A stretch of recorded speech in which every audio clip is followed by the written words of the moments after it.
Defining Duke, an Xbox podcast, is brought to you by BetterHelp. So, if you're thinking of starting therapy, give BetterHelp a try. It's why I like it. It's especially hard to find a therapist nowadays, so go ahead, check out BetterHelp. It's entirely online, designed to be convenient, flexible, and suited to your schedule. Let therapy be your map with BetterHelp. Visit betterhelp.com/Duke today to get 10% off your first month. That's BetterHelp, HELP.com/Duke.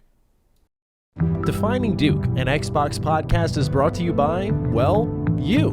If you want to learn how to support the show, go to patreon.com/laststandmedia.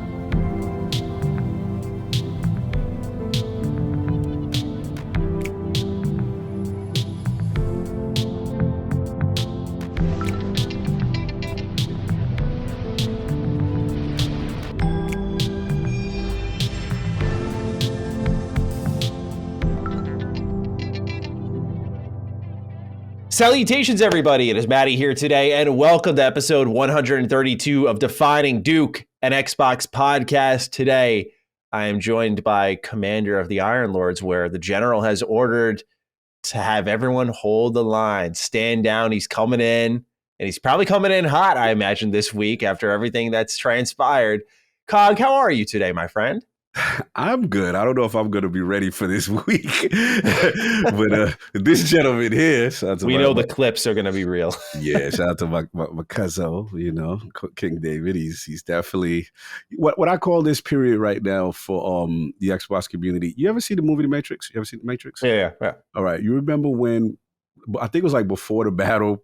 There was this crazy scene. It was in Zion, and everybody was celebrating. It was this wild pandemonium. That's what's going on with King right now. So that's what I envision. So and I'm going to have to deal with this, man. And I'm trying to be. They don't like when I try to bring balance and objectivity to any of this. Like, if I try to bring nuance, no, this is about. So this is his time. I'm gonna let him get his bars off. But it's gonna be a fun week. Obviously, we know what's going on right now. It's a very intense week. A lot of stuff to talk about. Of course. But how have you been, sir? No, life is things going on. Yeah, life is happening. I'm very tired. It's probably the most tired I've been coming into a show physically, I should say, because. Like I said before in videos and on the show, I'm moving this week. And so you'll see, if you're watching the video version, like you literally see boxes that are just lined in the hallway. You can see the whole backdrop is empty. The TV's not on the wall anymore. What's left here is just the bare necessities. And it's setting in, dude. Like it's for those who don't know, like I never went away to college because I didn't want to pay money for it. Like I just, hell no, bro. I watched my brother go to St. John's for the tuition they were charging back then. Just no. So I went to a community college and just got the most unimpressive degree of all time in associates in general studies because my parents wanted me to get one. I was like, all right. I was like, if I ever go back to college, at least I don't got to deal with shit I don't want to do. I'll just focus on what I want to do. Right. So that was my big game plan. And obviously it's paid off pretty well. But I never really moved out of the house before. You know, I've lived at home until 28, which I know some people think is like, oh, shame. Bad, but I had a great family life. So, I'm kind of happy. I feel a little like sad, but also excited at the same time about it all because I love spending time with my family, but also like it's time to move in with my new family, if you will, the fiance, the dogs, all that stuff. Yes. But it's setting in, man. Like, it really what hit me when I felt some emotion about it beyond stress was we took down the whole retro rebound room completely and it's just empty. And like, that's when it set in. I was like, man, I built everything here. I was like, everything that I've done in the last couple of years has been because of this place. Like I definitely couldn't have done Duke if I didn't have this place just because of like my dog barks at home a ton. I couldn't have done retro rebound without the extra space and cameras. Yeah. I couldn't have started my game without this space. I was feeling very thankful, very grateful. And that was, kind of that moment of realizing like, wow, I'm proud of myself. And so now today we took a ton of boxes to the house and moved it all in and furniture this weekend. And, my parents got to finally see the place and they were, very happy and but also very, very emotional. My mom's the biggest fucking crybaby of all time. I love her dearly. But Mama Maddie Plays is bringing in the waterworks constantly. Like we literally parked the car. She got out and started crying. No one said anything. Because a baby, this is her baby stepping away from the I'm the youngest. Oh, this is dope. I'm the youngest. Oh, you're the baby boy too? Oh, it's over. It's over. Yeah. So, it's over. See, it ain't no youngest for me. It's only one. Someone's broken the house. They know who did it. But the baby, it's all, they got the feels, bro. The feels. I have to leave Revan behind, unfortunately, my little dog, because that would break my mom. Like if I took Revan with me, I want to. I'm not going to sugarcoat it. I've told her, I was like, I want to, because that's a fucking cool ass name, man. That's my name. I wonder where he got that name from. But she loves that dog dearly, and awesome. I think with my brother also moving out, I'm moving. It's like I'm not gonna destroy everything. It's like, give me my dog. So we adopted one. We got one on the way in a couple of weeks. So I'm very excited about it. A lot of moving pieces, but just apologies for the monologue early on here. But just feeling a lot of emotions. This is the first time I've really got to sit all day, and I'm excited for all we get to talk about. I got stung by a bee today as well. So that's well, you got the full gamut today. Bro, I couldn't believe it. I was pointing at like a mailbox and I slapped it, and they didn't like that. I didn't know they were in there. And immediately this dude got right on me. And that's wild. Yeah, he stung the hell out of me good. So had the ice it. The ice on it. Yeah, they ain't no joke. And then we destroyed their whole ass hive. Absolutely. Yeah. Kill it with fire. Absolutely. Kill it with fire. No mercy for that. Ladies and gentlemen, welcome to Xbox, or Defining Duke and Xbox podcast, I should say. We appreciate you tuning in. It's naturally a big week for Xbox fans. We get to talk about Xbox and Activision once more, and it feels like the whole industry has been in a standstill, hasn't it? Leading into today's news, and with the deadline swiftly approaching next week, as we record this, at least next week, July 18th, we'll possibly see the deal wrap up officially, and with that, it'll be done. God, like the light is suddenly here at the end of the tunnel. It's crazy to think about. Crazy to think about how long we've been doing this and how long this subject has been in the title of Defining Duke or somewhere associated with Defining Duke. It's crazy. We're going to have to get creative now. Now we got to work. Now we got to work. But ladies and gentlemen, thank you for tuning in. If you enjoy the show, you want to support us, get early access, ad-free content, you can go to patreon.com/laststandmedia, where our show goes live on Thursdays. Again, early access there. Otherwise, you can wait till Sunday. We hit free feeds like Spotify, Apple, Google Podcasts, the Last Stand Media YouTube channel, where y'all have been killing the support for Duke. We really do appreciate that a ton. Thank you. It's been elevating the show, especially our mobile listeners. That's been our weakest part of the platform. Like our YouTube numbers have been right on the rise. But when it comes to the mobile, like we've been doing better. But we're going to keep pushing. I'm going to keep hounding y'all. So we appreciate your support on all fronts. We're happy to have you aboard. And again, a very exciting week for Xbox fans. Defining Duke Ultimate is dropping this weekend as well. Episode 115. Myself, Cog, Jimmy Champagne. We haven't recorded it yet, but the plan is we're going to sit down and we're going to talk about the three handhelds. We're going to talk about the Steam Deck, because that's Jimmy with Deck Ready. Then we got Cog, the ROG Ally rep, and then me, the Logitech Cloud Gaming handheld rep. So we're going to just kind of bring in our own flavor, our own experience, and just talk about them all and what they do right, what they do wrong, and just have a nice handheld circle jerk. It's going to be great. So. Pause, but it was funny.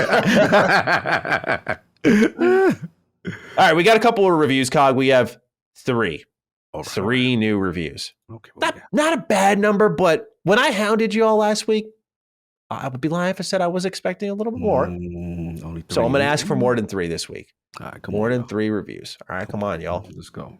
But shout out to Laz Keys. You're up first, my friend. They write, one of the best video game podcasts. Love the energy and humor Maddie and Cog bring every week. I love when the Dukes do crossovers with Xbox 2. I want to take an opportunity to suggest a potential guest for the show. This is funny. I was just watching this channel last night, like completely separate from reading this. Mortismal Gaming. He covers a lot of RPGs, especially CRPGs like Wasteland 3 and Pillars of Eternity, and has hype builds for Avowed and eventually Clockwork Revolution over the next year. He could be really useful, really insightful guest to talk about Obsidian in Exile and what you're hoping for out of their upcoming games. Not sure if y'all know of him, but at least I figured he's worth checking out since all three of you share a love for RPGs with choice and consequence. Plus, maybe this will spur Maddie to finally play Pillars of Eternity 1 and 2, and Cog if he hasn't played them either. If you love Obsidian, you're sleeping on these games. We appreciate you, Last Keys. Thank you for writing that in, and I'll keep the guests in mind. We have a list, very long list. We got a list. We got people we definitely want to get on. Absolutely. Oh, and with that said, we have a guest this week. Should mention all of that. We do have a guest coming in this week to this episode. For those of you who haven't skipped ahead, that is, you'll not know that what we're doing is bringing in Hoeg to talk about the deal. He's joining us for the news section. So from the point where we finish our warm-up questions and on, Hoeg will be here with us. So it'll be a really good time. And we're lucky to have his insight. It's the first time we're podcasting together since December when, unfortunately, he ended up having a stroke a little bit thereafter. So finally happy to reunite with him. So we'll be talking with him later. But yeah, we do get guests occasionally on the main show. Indeed. Got another review here from Captain America. It's another 5-star review. We appreciate that. Best Xbox podcast, hands down. Maddie and Cog are two of the best podcasters around. Always guaranteed to have a good 2 to 4 hours with these very insightful and funny guys. Just listen once and you'll be hooked. And you'll see they know what they're talking about, especially since Maddie is making his own game. So he has to know all about games, right? Yo! All right. Last one here, Cog. It's a 4-star review. What's going on, man? What did we do wrong? What did we do wrong? Says third person is needed for long form, according to In My Opinion Minions. Good name. Good name here. I really think a third person on the show would make the podcast better, especially for how long it is. Just 2 people going back and forth with no live audience to chime in, get stale after a while. Otherwise, I love what you guys do. So no hate. I think we need a third. I talked about this on a mailbag I did. I said, I don't think, there was a time I think we did, and we were looking for one pretty actively. We had like a couple of candidates that just, fate would have it, they just couldn't do it anymore. Yeah, we were like locking it in. The acquisition season was going on. It really was, and the acquisitions were shut down by whatever form of podcasting FTC is out there. The podcast FTC was out. We got blocked. So unfortunately, we never got a third. But I think it ended up being fortunately because we really, I mean, we always were close friends, but I feel like we really connected better and. I think our show's just fucking great. Like, I don't know. It's part of me for tooting my own horn. I just think we have a really good thing going on here. And I'm not saying like a third angle, but a lot of people, again, I've said this till I'm blue in the face. A lot of people want us to be sacred. Like, get your third, get someone who's like a Chris, like not into your ecosystem. I'm like, let them do that. That's their thing. You got 2 dudes in the ecosystem here who have no problem disagreeing with one another and giving the company that we're talking about the smoke. So right now, I think just the product speaks for itself. If we really start going awry, we'll bring in a third person to settle us in. But I think we're doing all right. Yeah, I like what we're doing right now, too. So, flexibility is so good. And appreciate the suggestion. We're not going to be like... Of course, yes. We're not going to be closed-minded to it, but we got something really special going as well. And I think as a result, it developed... Our friendship is bleeding into the podcast and making it dope, but we go at them and we disagree with each other a lot. So it's all good. And especially this week, like you're not going to get, if you get the third... podcast, you're not going to get the dynamic like when we talk about what we're playing. I've been playing Midnight Suns. You're not going to get that otherwise. Like it's not going to happen, right? Some of our best banter is when we go back for sometimes random outside of games as well in conjunction to it. So thank you for writing in. We appreciate all the reviews. It's not to say it would never happen, but right now we're not looking. We're not hiring. Shop's closed. Damon Starman, great last name. Writes in, hey, Dukes, with more Baldur's Gate 3 being shown, I got to ask how we're feeling about romancing a bear. I thought it was timely as it was shown right after Maddie talked about not enjoying romance much. Having Starfield is only a month and a half away kind of day. Thank you, Damon. And see, this is what I was trying to warn y'all about. This is what I was trying to warn. And look, you're not going to find anyone more excited for Baldur's Gate 3 than me. Maybe Lockmort. Lockmort kind of has me beat. I'm not going to front. But Lock is okay. Look, y'all pushed and pushed. We had someone sign up to the Patreon to push and push these characters, the development, the intimacy. And now you're having sex with animals. Is it not enough? When is it not enough for you all? Just sheathe your penis or whatever it may be and just stop getting messy out there because look what's happening. No one batted an eye. We saw the bear. It was a headline and everyone went, anyway, because we're all so numb to it. If you're going to do romance, we got to do it meaningfully. Look, I'm not going to shut the druid out here, but I'm just saying that, come on. This is the universe speaking to you all if you're willing to listen to it. Cog, your thoughts? The timing of this is quite interesting after we disagreed last. So this actually does not go into my favor. The clip came across my timeline. I was like, what is going on? what is going on? So yeah, the bestiality That's some thing. Sonic I'm not 06 on that shit part. going on. Yeah, I'm not on that time. It was interesting. I'm just curious why the creative need for this. Yeah, it's got that cyberpunk genitalia physics energy to it. It's like resources were spent on this in mass. Someone had to do this. Someone had to write this. Someone had to write this. Someone had to, this was in the boardroom. Like someone put this on the blackboard. Hey, this is what we doing. An actor had to get into the booth and act this out. Do you all think about the consequences of your desires? Just a little bit. Yeah, it was a bit crazy. I'm still pro romance though, but yeah, I don't know about this part right here. I don't know about this part. The closest thing I could think of was, and it don't really count, is when you're playing like Skyrim or something. What's the wolf Khajiit or something like that? Or it's but even then they're humanoid or whatever. Like this, It's still pushing it a little bit for sure. I didn't think of that. That's fair. That's fair. Someone definitely would have wrote in about that. Betty, you're an Elder Scrolls fan. What if you romance a Khajiit or an Argonian? It's like, yeah, I get it. There's a lot of loopholes in what I'm saying. Just let me push my agenda for a little bit, okay? I get this platform once a week. I'm going to use it. Get your balls off. You got this one. I ain't really got much for you on this. All right, we got a cool write in here from Kenny Clark. I don't think this will become a thing, but it's kind of opening the door if anyone ever wants to share a little musica, because one thing that Cog and I really bonded over was, we listened to video game music at the gym. And so Kenny Clark wrote in, "What's up, Dukes? I was listening to last week's episode and heard the Spotify pick of the week comment and thought it was a dope idea. So I'm going to give you guys 2 recommendations. AEW's own Brody King has a hardcore band called God's Hate, and it's pretty good. Then the game Risk of Rain 2 has a phenomenal soundtrack, and it's just a great game. Have either of you played or heard of it? Anyways, have a beefy week, gents." Thank you, Kenny. I've played a little bit of Risk of Rain 2. It's a great game, but I love how there was like an AEW soundtrack recommendation here. That's a quick way to, you play to my strengths or my loves, you might find your way into the show. You might find your way into the comment. Yeah, you might find a little bias. I'm like, AEW, into the script you go. But I thought these are great to just put out there for people looking for more music to add to the Spotify playlist. I'm certainly always looking for additions, and the Risk of Rain soundtrack is great. Have you ever played it? I have not. It's a COD game. Check it out. Very looty. Oh, really? Very looty. Okay. Looty, fun. Okay. Roguelike kind of. Yeah, it's good. It's good. Okay. No doubt. To me, it's kind of lapped the Borderlands gameplay loop a little bit. Got it. Yeah. Okay. Funny enough, owned by Gearbox now. Really? Okay.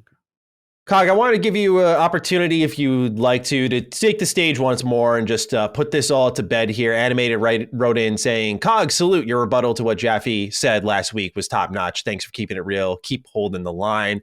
This is not to reopen the wound or cause any type of drama or anything, because again, as I said at the top of it, it was Jaffe being Jaffe. But since I've been moving, I haven't been online as much, which has kind of been good, I guess. But I caught wind of a little bit of interaction online, and Jaffe apologizing or something. So again, if you want to go into it at all, and just talk about it a little bit more and put it to bed, by all means, because dude, if again, I told Cog this beforehand. I was DMing you like a week or two before as just like a reminder to him. Like I was just like, hey, dude, like in case you don't know, I was like, people fucking love you. Like you are that dude. Like you are the most lovable guy out there, and you need to know that. I was sending him screenshots of like people defending this man's honor.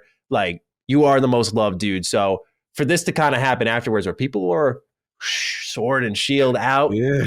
So Cog, you command an army. Speak to your people.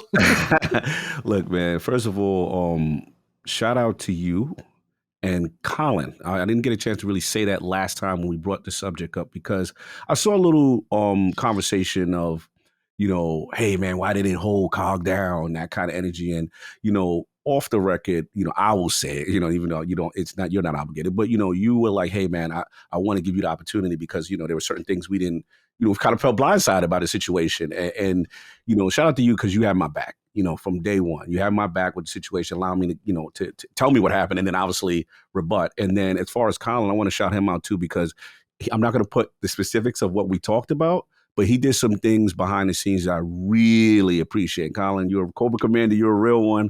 I appreciate you. I like what you did as well. And then also the follow up was obviously, I responded to Jaffe on the last Duke. And then as far as what he said in reference to the pictures and the whole stuff, the influencers and stuff like that. And then there was a constellation episode that just went up about, and my topic was kind of like moral compass in gaming.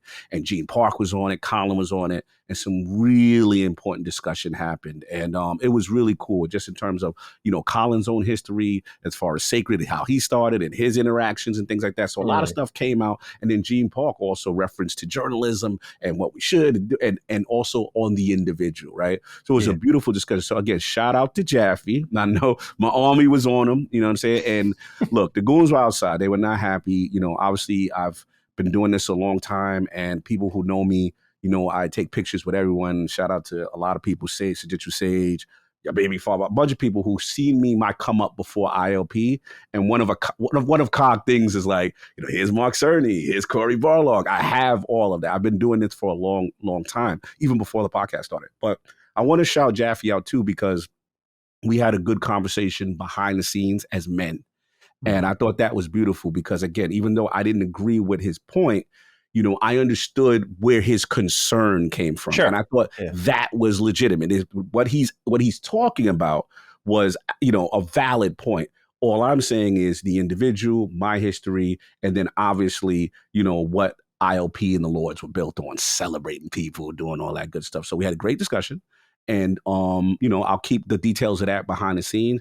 But I will say this, a lot of people wanted me to go on attack. And of course, the instinct is to, you know what I'm saying? And the thing is, I told people, no, we're going to lead with love. We're going to use this as a teaching moment. Shout out to everybody in the community that rolled for me. And then shout out again, shout out to Jaffe for the apology, because that's something I didn't expect. And it was very much appreciated. As men, it's okay for us to be like, yo, my bad on this one. I got this one wrong, kind of thing.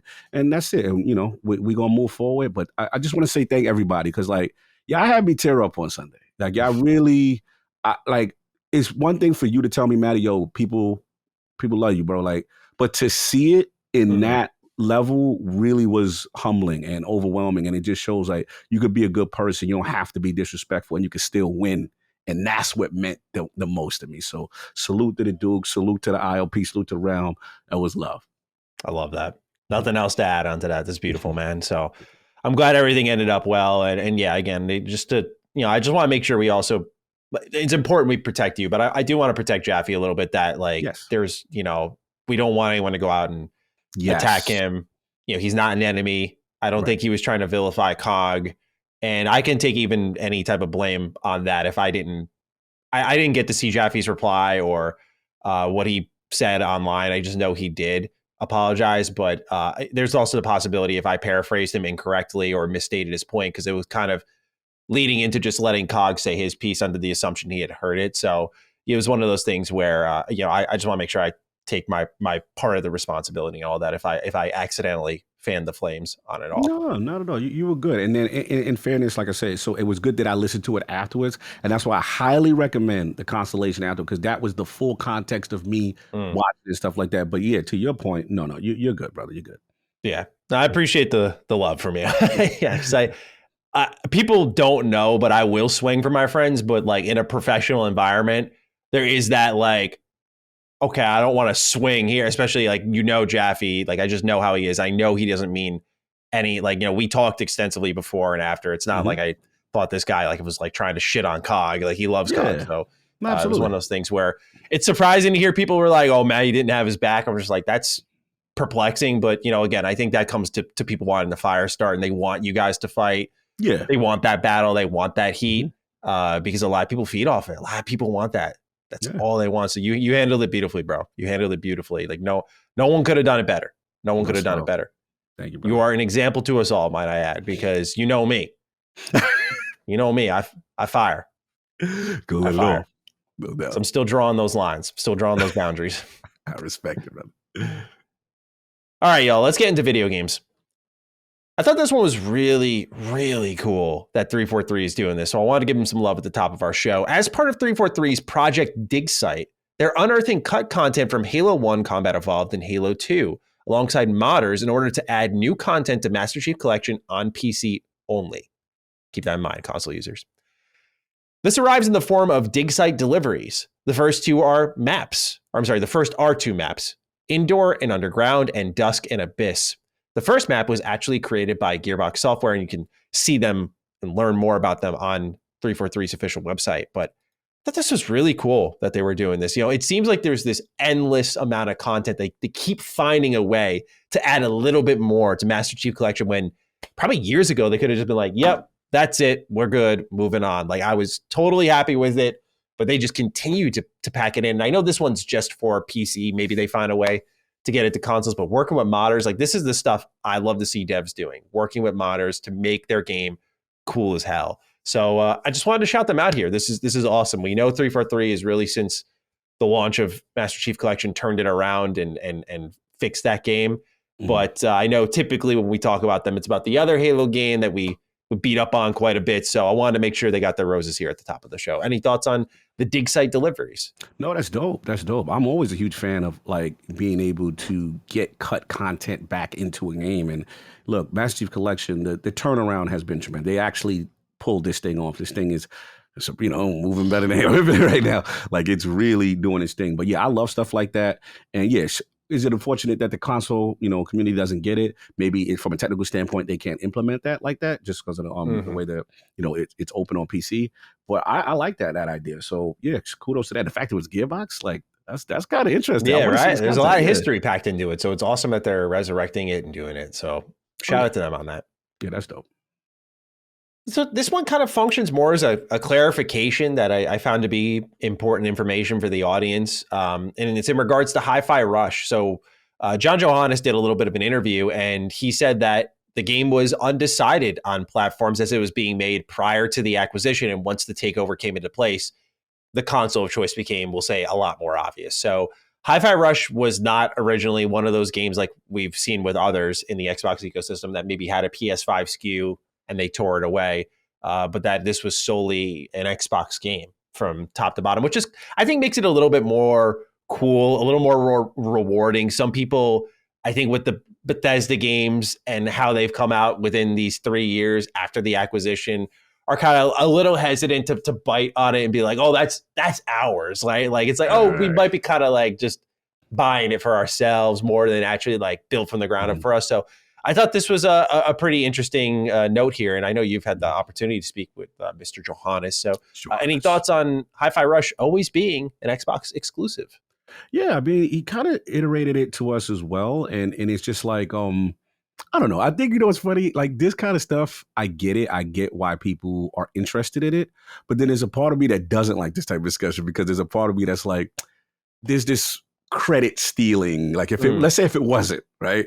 And it was come for play, and they did just say, hey, stop production on that. We're now moving this over to Xbox. Like there's this credit stealing. And I'm at this point now where it's just like, I don't care. Is the game good? That's it.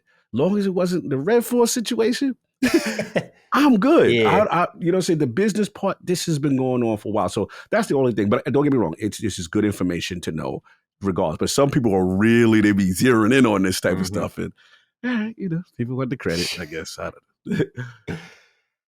Next up here in the world of Xbox, or really Microsoft, in a report by GeekWire, layoffs are hitting Microsoft once again. The report notes 276 layoffs, where the largest area of impact is customer service, remote employees, and the sales team.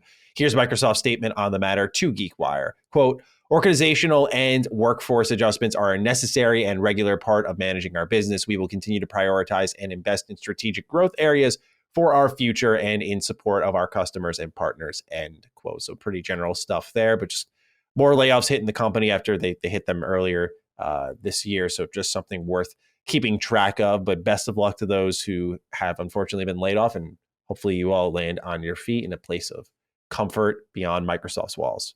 Yeah. It's tough out here. Big tech's laying off. Yeah, a lot. It's scary. Defining Duke, an Xbox podcast, is brought to you by BetterHelp. Look, I know someone out there needs to hear this one. You don't have to be Superman. You don't have to be Superwoman. As someone who tried to do that in 2017, it'll really put you at your wit's end when you're not taking care of yourself. And that's why I'm here to tell you about BetterHelp. For me personally, I've benefited from therapy, specifically in 2017, 2018, when I went for about a year or two. And the reason for that is I learned about myself, how to positively cope with the struggles of life itself. I learned how to handle certain triggers in my day-to-day life that I didn't quite honestly know what to do. I cannot overstate enough the benefit of having a blank slate in your life that can just take in your experience and give you honest feedback. So if you're thinking of starting therapy, give BetterHelp a try. It's why I like it. It's especially hard to find a therapist nowadays. So go ahead, check out BetterHelp. It's entirely online, designed to be convenient, flexible, and suited to your schedule. Let therapy be your map with BetterHelp. Visit betterhelp.com/Duke today to get 10% off your first month. That's BetterHelp, HELP.com/Duke.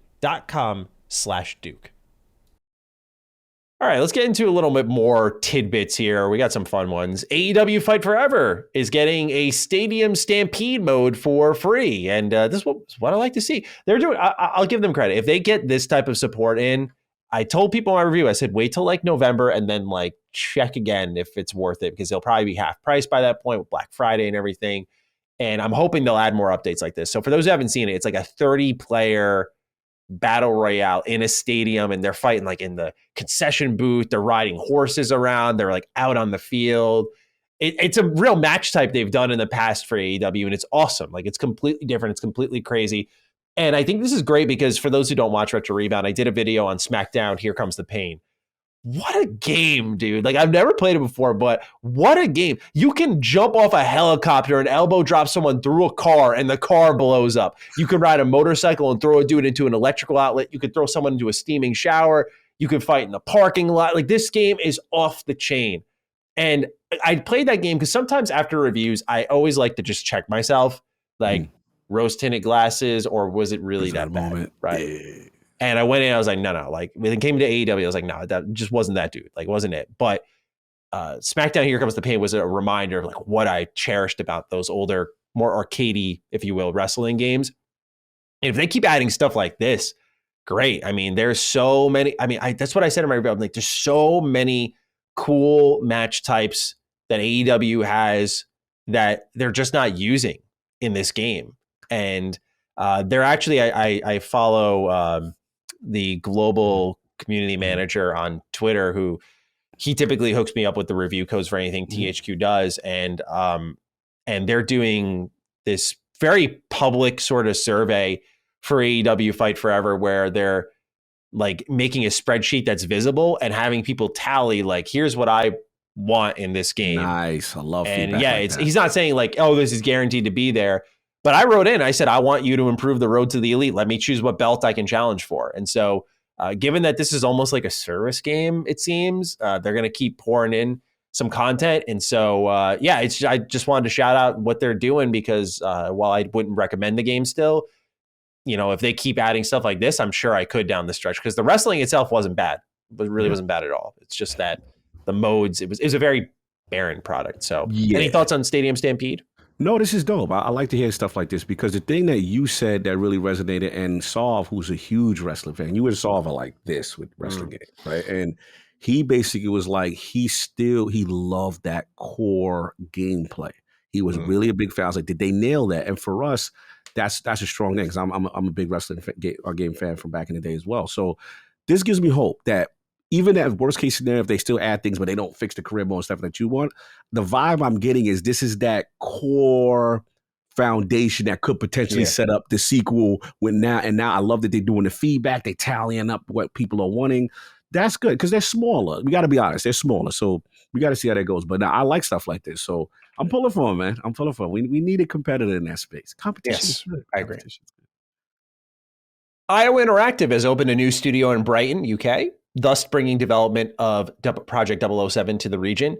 The company anticipates that all 5 studios will collaborate on all projects moving forward, which I actually wasn't aware IO Interactive was this big, but it should make a little bit more sense now, given how just insanely replayable the Hitman games are. But just something to keep track of with, I imagine, Project Fantasy or Dragon, whatever it's called, the one that's the fantasy RPG from IO Interactive that's going to be Xbox exclusive, according to FTC court case. This will be impacted by this, so more hands on deck for that project. So anything on IO in the 007 game? Any idea when you think that one may show up? Not sure with them, man. Again, the scale, seeing that all 5 are on that project is interesting to me. I don't know. I love IO though. I got let them cook, let them do what they got to do. I'm not sure, but I still I feel like we're still a little ways away though.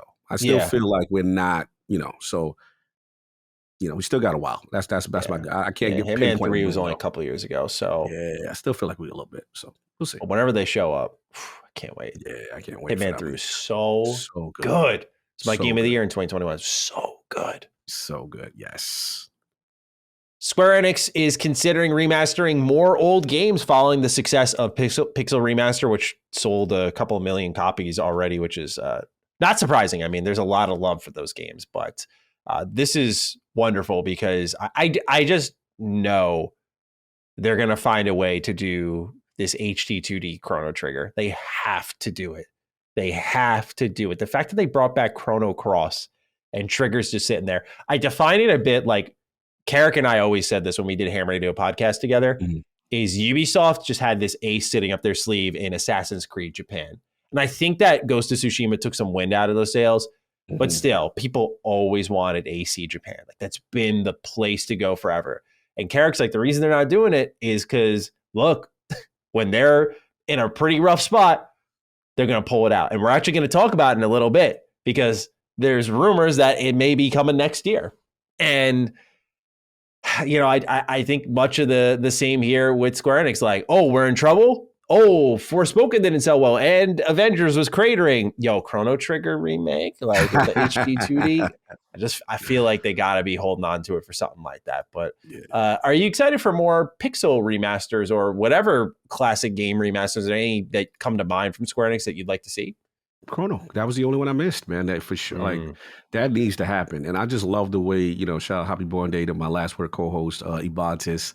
He just had a birthday this week. He is the biggest Chrono Trigger fan I know. Like he goes hard to paint, and he was a SNES kid. So like for him, that is peak. That's why I know we're gonna get into Sea of Stars and all that stuff. Like he's going crazy right now. So that's what I never played, man. I want to play that. That's everyone. I want to know why people rave about Chrono Trigger. Like it is beloved. I see the love. To me, it's because when you fire it up and start playing it for a couple hours, you recognize how much is borrowed from it. So the way I define Chrono Trigger to people is like, it might not blow your mind in that, oh my God, they did this back then. But it's more so, oh, I saw this in this game. Oh, I saw this in that game. I saw this in that game over. And you realize where it all kind of came from. Still to this day. Like the impact is still felt to this day, which says something. So Chrono Trigger is a special JRPG. I think that kind of goes over some people's heads and they're like, well, what's special about it? I've seen this before. It's like, exactly. Exactly. This is in like the mid 90s. Like, exactly.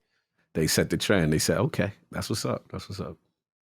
Would love to get your thoughts on this one. EA announces a new Black Panther game by their brand new studio, Cliffhanger Games. This is what Kevin Stevens, studio head, said in a press release, quote, "We're dedicated to delivering fans a definitive and authentic Black Panther experience, giving them more agency and control over their narrative than they have ever experienced in a story-driven video game. Wakanda is a rich superhero sandbox, and our mission is to develop an epic world for players who love Black Panther and want to explore the world of Wakanda as much as we do," end quote. So this has been, again, rumored for a long while. I think Grubb was on top of this one. And I mean, I'm very excited about this because EA has given me no reason recently to distrust them. But for you, Cog, I know like when the Battle for Wakanda DLC came out for Avengers, you went and re-downloaded it and played that. So I know this one definitely means a lot to you. So what are your thoughts on the newly announced Black Panther video game? Yeah, feeling a little hashtag just one energy. I mean, story driven, so let's see. Is Phil picking up the phone? Yeah, I don't know how that costs. Well, the cool thing is, regardless of what happens, it will go in Game Pass at some point. That is true. You know what I'm saying? So regardless of what, it is technically a Game Pass game, just not that first year. They're going to get their money up front. Yeah. But look, this is huge. This is, to me, Shout out to my man in Separate Ghost because he's a huge, Marvel guy, and I think both of us been screaming from the rooftops, yo, they need to make a Black Panther game. And as you talked about, I know Marvel Avengers gets a lot of slander, rightfully so, for the live service components. But I've always said when you play it for just the story stuff, and when they're not trying to do the fake co-op stuff, it was a good game. It told a great story, and graphically, they was on it. So I'm confident. That's just confident. I'm excited. I want to see their take on it. I want to see where they go with it. But like you said, I've developed now a trust for EA. To me, call it the Zampella effect. Since he's come into the building, they've proven that, hey, we don't got to catch trends. I know we tried the Anthem and we tried all these other things and, Pride of Mike, but we can make a story-focused game and still make revenue. And that he has elevated his cachet in the building, that executives are now, capitulating to doing that. They were scared to do that. And then shout out to the other kid, my man, Joseph Fares, who's It Takes Two, and they've got a nice collection in the building. And then of course, we'll talk about Respawn and what they're doing, and bro, I'm excited. I want to see where this goes, man. I think this has a lot of potential. It's not like that typical EA energy, like, oh no, you know what I'm saying? We're mad at me. It ain't that type of energy. This is single player. Outside of their sports games, man, they're doing just fine. So I have no reason to distrust them. Their EA Originals program got completely overhauled. They're looking at much bigger budget games if Immortals of Avium is anything to go by. So they're really committing to single player games. And like I love that in the press release, like story driven is right there, just bang. So message received. That the last thing is, we need that proper T'Challa story. I want to see if they do any, will there be any cameos or anything like that? But I love the whole history of Wakanda. And then, of course, the brothers. People out there a little bit, you know what I'm saying? I ain't gonna lie, that's a factor. You know what I'm saying? Of course, that's why I wanted to dish it to you right away. Bro, I know you talked to me about that. Yeah, it's huge, man. It does mean something to see, people that, represent your ethnicity or where you come from and that kind of stuff. So this is cool. And this is long overdue. So I am pulling for this game. Let's see what happens. It's amazing to think about. There was a time it was unfathomable to get heroes like Black Panther into a movie, let alone a game. But look how far we've come. Like you used to only get tie-in video games and like movies that were really hit or miss, but now it's such a big part of culture in general, pop culture in general. It's really impressive where we've ended up here. So I'm really rooting for EA to deliver a home run here. Yes. Gaming Bible reports a brand new Spyro game is on the way. I thought this was important because with a certain deal closing, I mean, we start to look within the walls of Activision, Odyssey, Spyro, and see what SKUs fall to the wayside, perhaps. We'll talk about this more extensively when Hoeg joins us, but I still wanted to put this in here, acknowledge it, and we'll naturally talk not only about the legal side, but the game side of things, as most of your write-ins surrounded that. A little more validity for our man Colin here. Take-Two plans to release 2 previously released titles by the end of March 2024.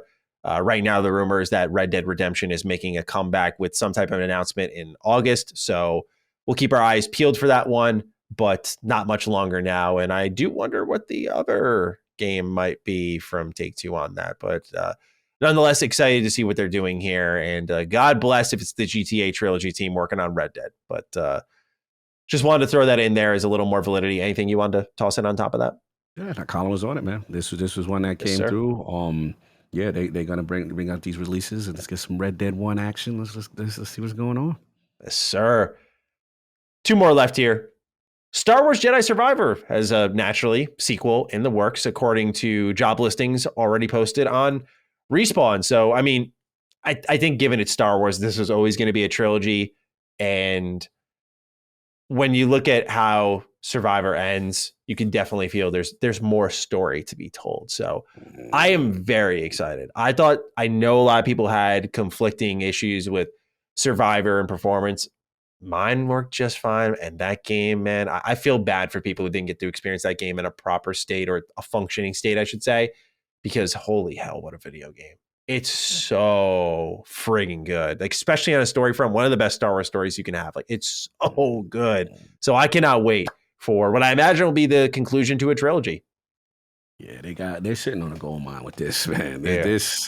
I gotta get back to it. I'll get back. I was like halfway. I gotta get back to it. But oh, dude, bro, yes, that game, it's phenomenal, and it's a shame, like I said, the little performance issues that surround the narrative. But yeah, sitting there going to go back to the well again, finish that. Yeah, they got to hit this guy. Cal is come on. He's like pop culture now himself. Like as he really legit is. Star Wars character. He's gonna make his way into like a cameo for like an animated show or something like this. No doubt about it. Like it's gonna happen. It's just a matter of when. I agree. Last one here, as promised, we're going to talk about Assassin's Creed Codename Red, the Japan set Assassin's Creed game that we were discussing. Looks like it's going to launch in what Ubisoft is calling Period 3, which means it could be scheduled for release in 2024. And this is the one we've been waiting for, man. Let's hope Mirage gets us back on the track, and then the long anticipated Japan set Assassin's Creed. I just hope they don't fuck it up, man. Like they got to go all out with the gadgets, the weapons, the combat has to be good. Like they need to have this be the best Assassin's Creed yet, especially with Ghost of Tsushima just lurking right over the shoulder. And I imagine a Ghost of Tsushima 2 probably on the way, right? Like you got to think. So, because that game was phenomenal and it did probably way better than Sucker Punch expected. And so it's got to be more, especially with the multiplayer success too. There's just so many places that series can expand. So, Cog, your thoughts on a Japan set Assassin's Creed, sir? Will this bring you back into the fold? Does it, or what if it's not your classic joint? Right, that's what you're talking about. You're like, the peering through the crowd. What if it's a little more Valhalla, kind of like big open world content, rich? We going back because it's Japan? I might still go back because it's Japan, and they know I'm a sucker for it. Look, this is the Assassin's Creed we want, but I got to see. I'm nervous for them now. I'm going to be honest. Listen, Jin Sakai is outside. Jin Sakai, Ghost of Tsushima is outside. Iki Island DLC. Oh, yeah, I forgot about that. Yeah. Then you got, like I said, that's one of the few PlayStation games I platinum. I don't platinum a lot of PlayStation games. Yeah, that one, I'm like, so good. Oh, bro, it's so good, bro. It's so good. So the bar is set high. Me and Saab have a nice little internal battle going on because he's an Assassin's Creed guy. Like, so his thing's like, it was good, but it's just like a weaker version of the Assassin's Creed. Like I get that take. I do get that take. It had a lot of Ubisoft energy, that game. It's the biggest difference was following the wind and not having those like waypoints all over.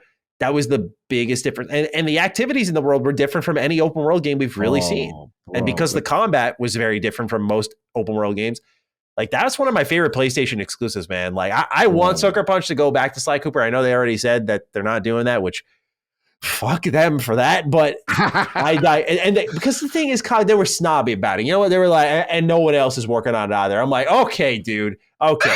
The point being. Yeah, you had to do all that. Yeah. Like, okay, you had to get it off your chest, whatever. But dude, that game I think is one of the best PlayStation exclusives ever. Like it just from top to bottom, phenomenal top stuff. to bottom. And to me now, this is for the sake of but I never forget when I first saw the duel mechanic. Oh yeah, and the traditional samurai, the face off, and the set, bro. Again, the bar is set very high. You're gonna have and people been waiting on this for me.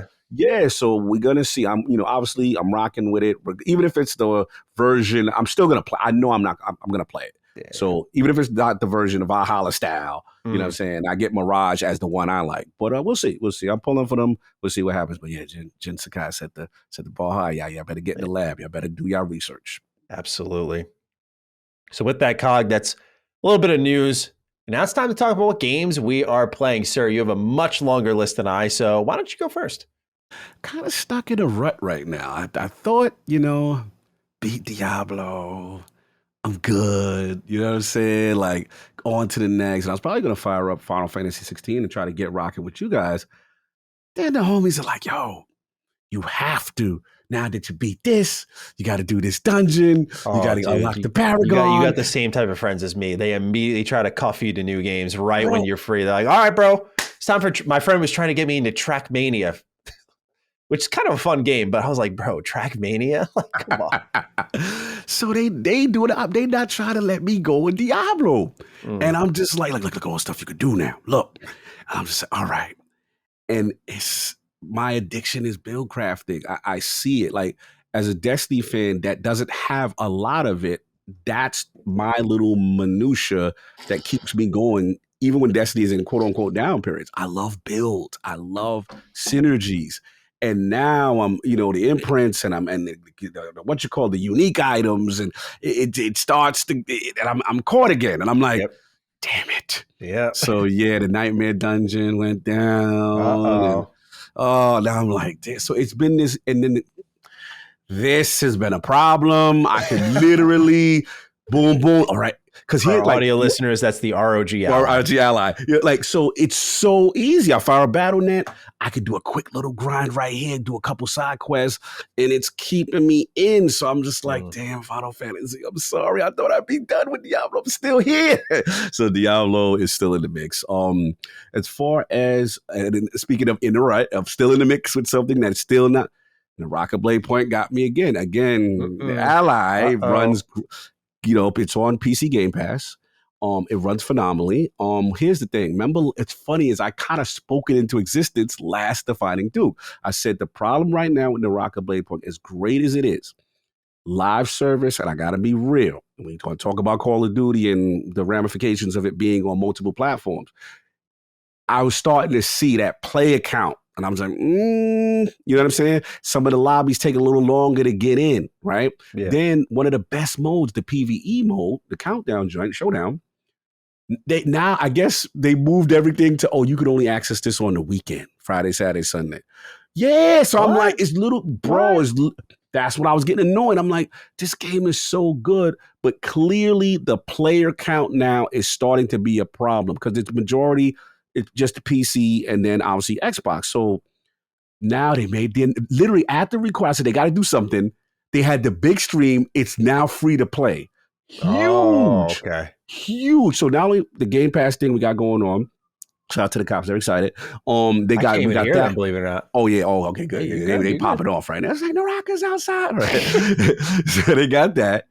It's I think shout out to the homie Maximilian Dude. I don't know if you're familiar with him. He's in the fighting kingdom. He's in the game. They made a character. It's kind of hilarious. See that, yeah, they put him in the game. But yeah, free to play and coming to PlayStation and coming to the Epic Game Store. Nice. So now you got this huge influx. It debuts today, and they got like a reward system. I think either the 14th or today. I'll get my dates muddled up, but this week is when they're dropping. So basically, I signed in. You get all these rewards for the loyal guys that's been there from day one. They got some great new characters. They revamped the entire tutorial. Finally, because that was my issue with Naraka. Yeah, I remember saying that. Very brutal. You know what I'm saying? If they, it has some depth, a lot of complexity to it. And now I'm starting to see the care of them taking it serious to mass market. So PlayStation Sacred Crew, I want to see y'all in there. You know what I'm saying? PC Master Race, Epic Game. I need to see y'all in there.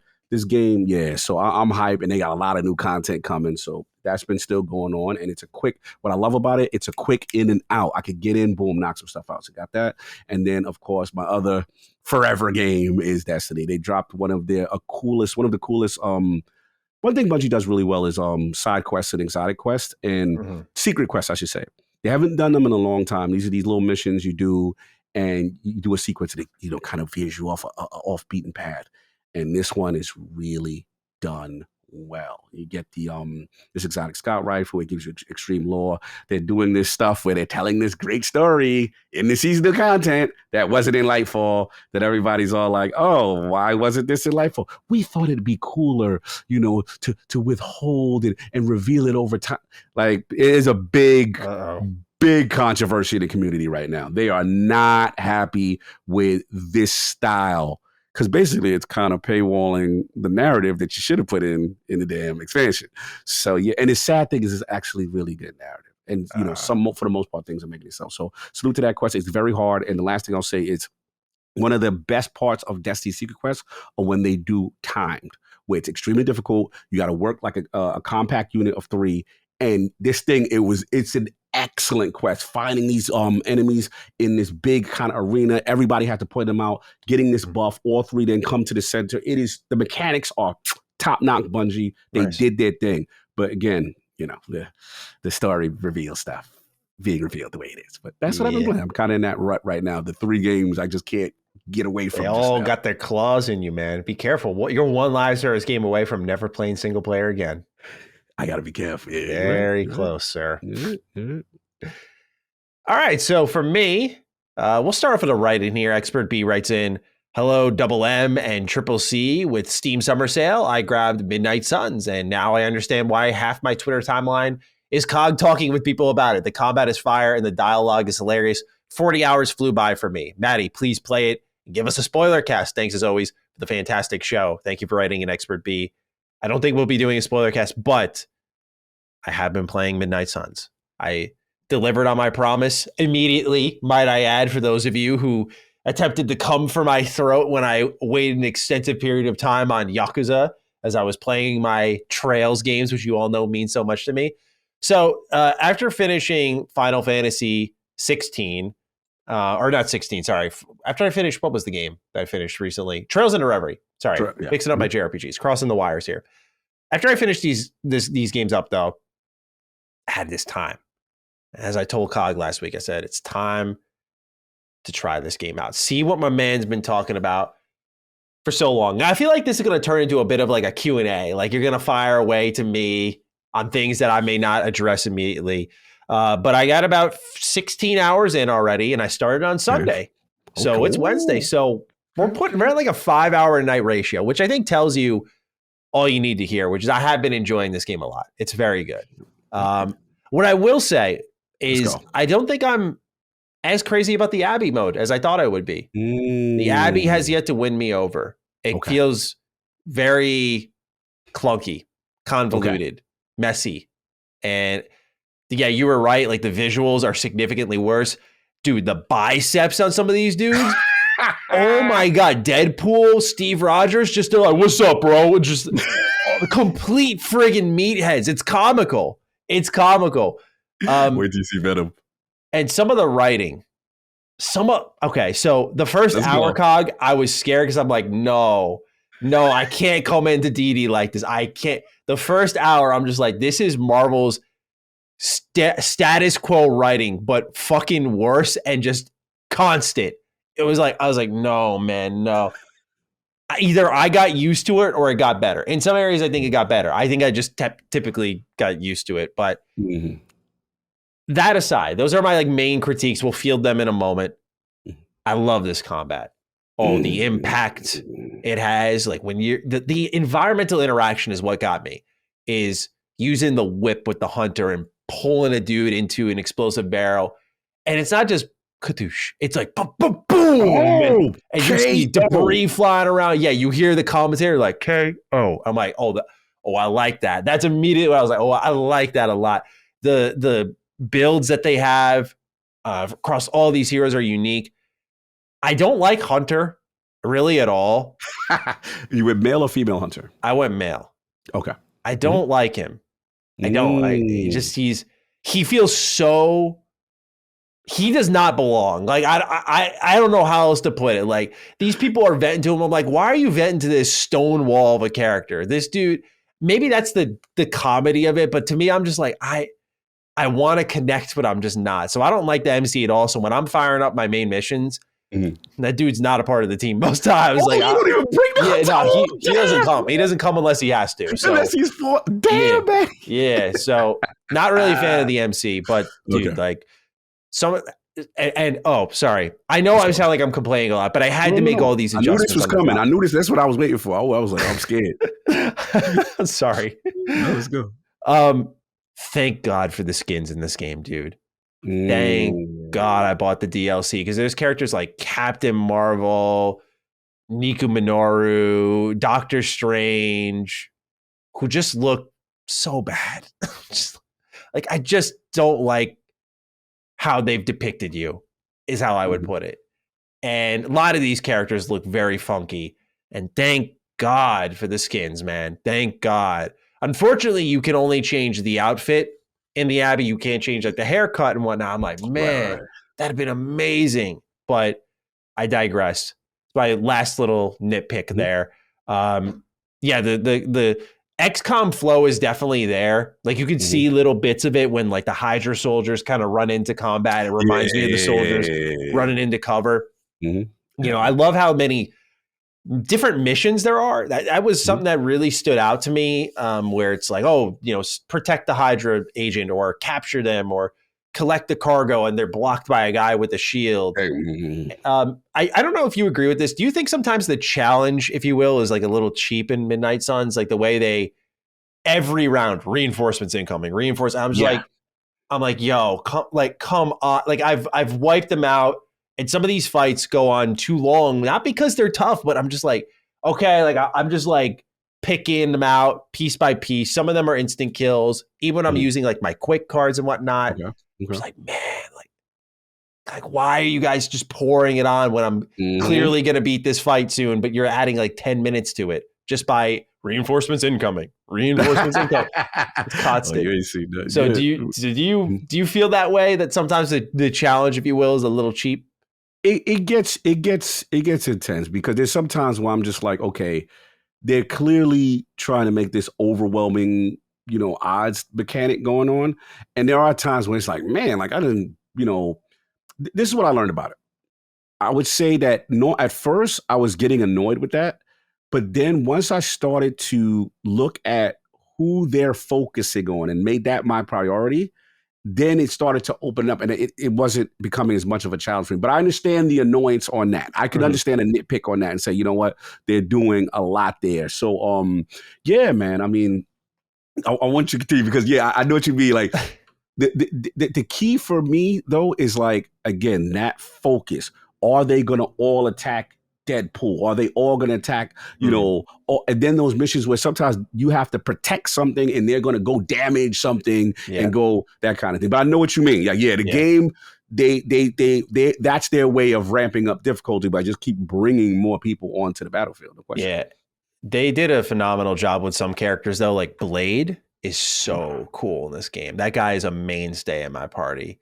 Just some of his moves, the stake. When I texted Cog when I was playing it, because I wanted to wait to give him my opinion, but I couldn't with this because, dude, when y'all play this game, if you use the stake ability for Blade, it is to me so raw. Like the camera angle, the yell, the audio, bro impales them in the chest. They hit the ground. It's just everything you want to see. Like there's moments it's really hard hitting and surprisingly like grim and dark, which I love to see. I really like that. Like there's a Hell Ride card you could use for Ghost Rider where you just mow through them, which is really sick.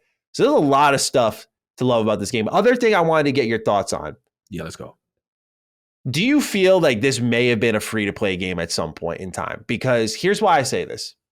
Let's go. It's a couple of things. It's not really the card system. I don't think cards automatically mean monetization, but it could have, because then I look really at the Abbey. The Abbey is what stands out to me. Like every single thing in this place has a dozen currencies, things to upgrade within them, upgrades within upgrades, things that are happening on timers, certain things you can only do during a stretch of a day. Like you can only go to the forge once. You can only go and do an intel mission once. You can only train once. You can only upgrade one.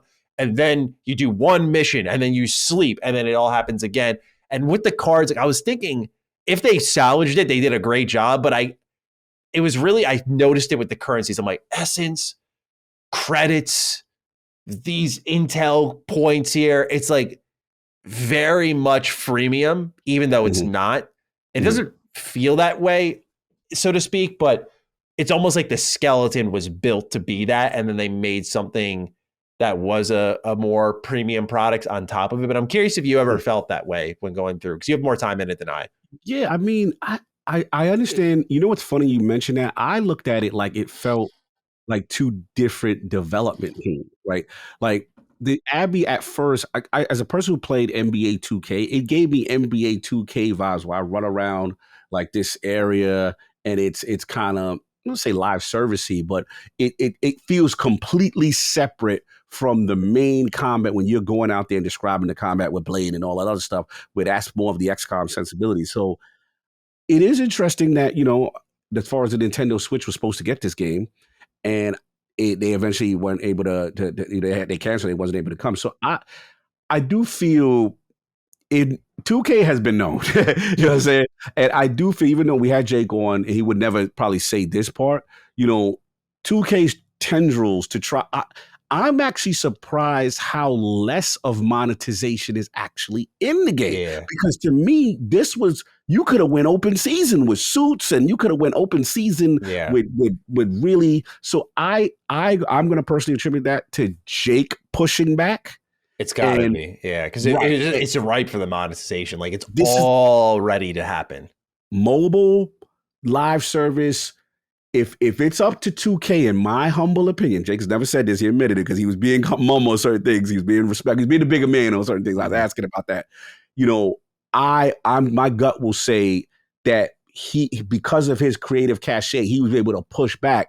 But then as a result, when things, when financials came out or whatever, then they're able to push back, kind of thing. So that's my gut. I do hear where you're going with it. I don't think that assumption is off, so to speak. Yeah, it's just something that I noticed while playing. I want to give some love to the casting.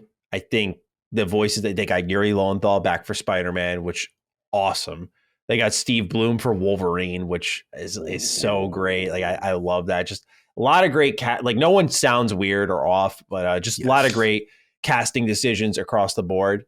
The homegirl, she's what? Not Magic is awesome. She's down. She's kind of like the Asian chick, and she's got the Nico, yes, I love her. I love her. She's the voice acting in this game. Yeah. No, they killed it with the voice acting. The direction in the voice talent really elevates the story, which I was making a joke. I finished Diablo 4 was the other game I finished. And I said, I went from one Lilith to the next.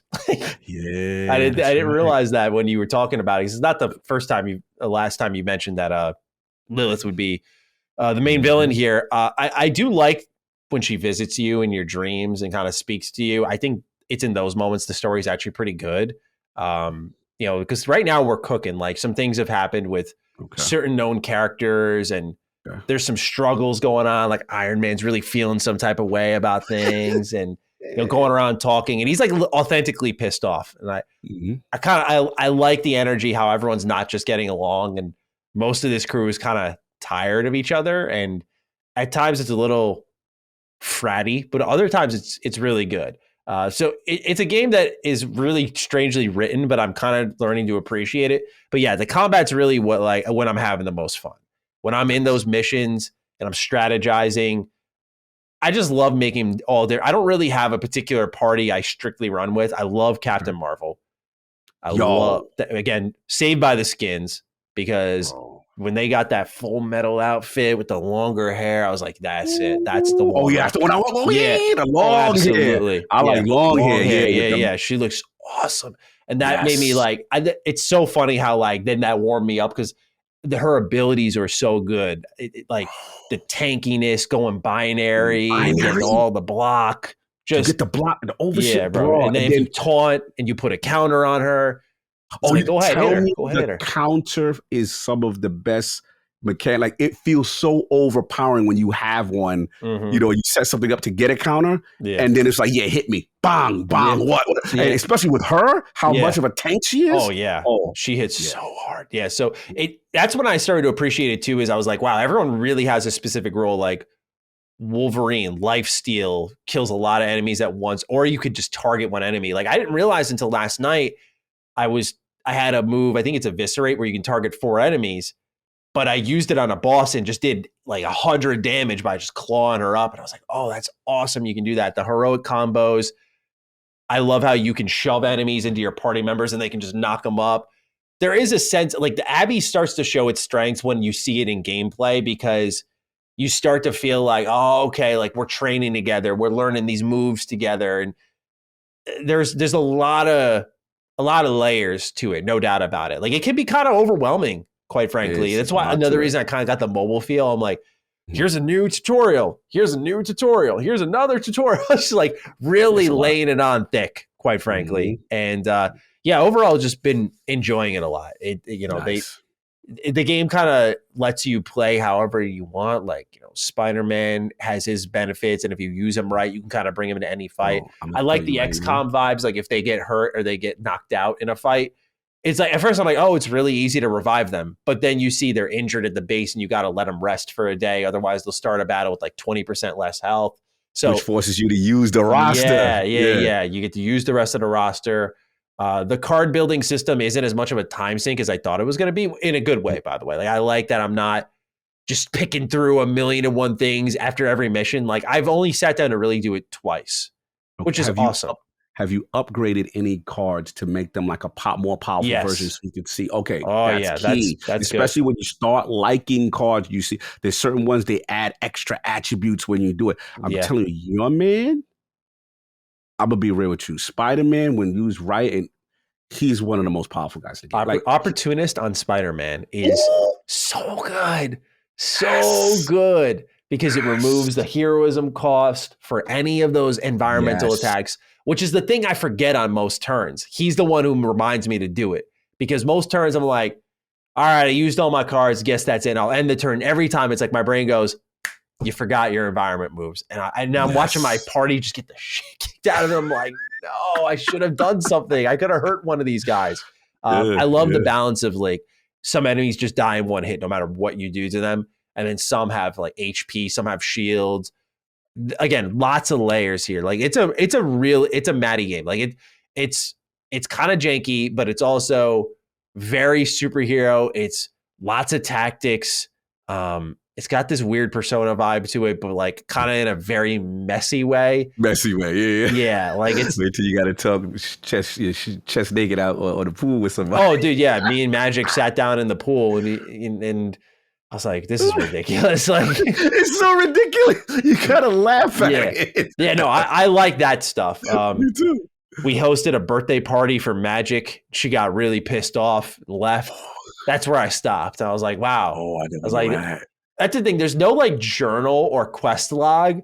So it's just things are happening. There's no like day counter. I feel like some widgets to kind of tell you like the only time I can tell what day it is when I save my game. I save my day. It's like day 18. Like, okay, I didn't know that. Maybe it's somewhere and I haven't seen it, but I would love to see it like kind of like Persona. They tuck it in a corner. Like this is the date, that sort of thing. Mm-hmm. But yeah, man, I'll definitely be talking about it again next week. I'm in. I'm hooked. I'll finish it. I've been playing the DLC too. I already did Deadpool's to completion. Nice. I started Storms. I love how it ties into the main story. Like it has its own storyline. When I beat the vampires or vampires, I'm not sure. But vampires. When I beat them with Deadpool, I was like, okay, cool. Like, what's the next one? And I start up Storms, and it's a continuation of that. I was like, oh, okay, cool. And they add more missions to the map. I would recommend to people, like if you already have Midnight Suns, it is worth it to fill it out with the DLC. I think it does add a lot to the game and makes it where you're not just grinding senseless missions is probably too dismissive, but it lets you do other things like, I want to get a new member in my party. Like I kind of savor it a bit. I don't just dive in and get Deadpool right away. Like I wait a little bit. I'm going to get probably Morbius tonight or tomorrow. So I recommend to people picking up the season pass. You're going to want those skins. Do not challenge me on this. You're going to want those skins. Some of these people look ridiculous. You're going to want those. You do not look. I love Nico, but you don't want this character in like a leather jacket and skirt, just running around with a staff. Looks like she's playing hero, man. It's like you get this. I think it's like the something witch outfit on her, and she looks just demonic, like a force to be reckoned with. Like that's the one you want to use. I'm telling you, like Captain Marvel, you're gonna want a skin for. You want a skin for like even the ones you love. Like I use Demon Spider. That's the skin I use. One I got. Oh yeah. And then Spider-Man has these really great skins that like I put there's a symbiote one, and you can change the color tone on that. And dude, you can make him Spider-Man 2099 if you want. Like it's awesome. Ready to go. Yes. A lot of good color swaps here. So they've done a great job with that. So yeah, shout out to Midnight Suns. COG, it is delivered as advertised. I was so nervous. One thing I will say is I'm with you. For the first third of the game, I did not do any of the Abby stuff. I did not connect with me. I did not like it. What I will say, try to get your first words of power. I don't know if you've messed around just searching. Once you get your first one, just go to your grave at the beginning of the game. I would highly advise do that, and then you'll get your first one, and then that's going to open stuff up. And there's some really cool, spooky lore that connects everything. And I start to get into the Abbey in the middle to the second half and the third half of the game. I'm telling you, so don't give up on it yet. I know it's a little weird, but that's what I was saying. It's a very mystical thing that adds a little flavor to it. Okay. Well, Roger that. And with that, ladies and gentlemen, it's time for us to go pick up Hoeg Law and talk about the FTC. So let's get him in. Okay. And we're here. We're joined by Hoeg Law. As always, Hoeg, it's great to see you, my friend. It's been since December. You've been here in the realm of the Duke. So, of course, before we get into what's going on with the FTC in this week's news, I just got to check. How are you doing, my friend? I am doing A-okay. I was on here in December with you. Then I had a little bit of a medical issue. Just a little one. Legality went away for a while, but we're trying to get back up to speed. I'm very much looking forward to having this conversation with you, gentlemen.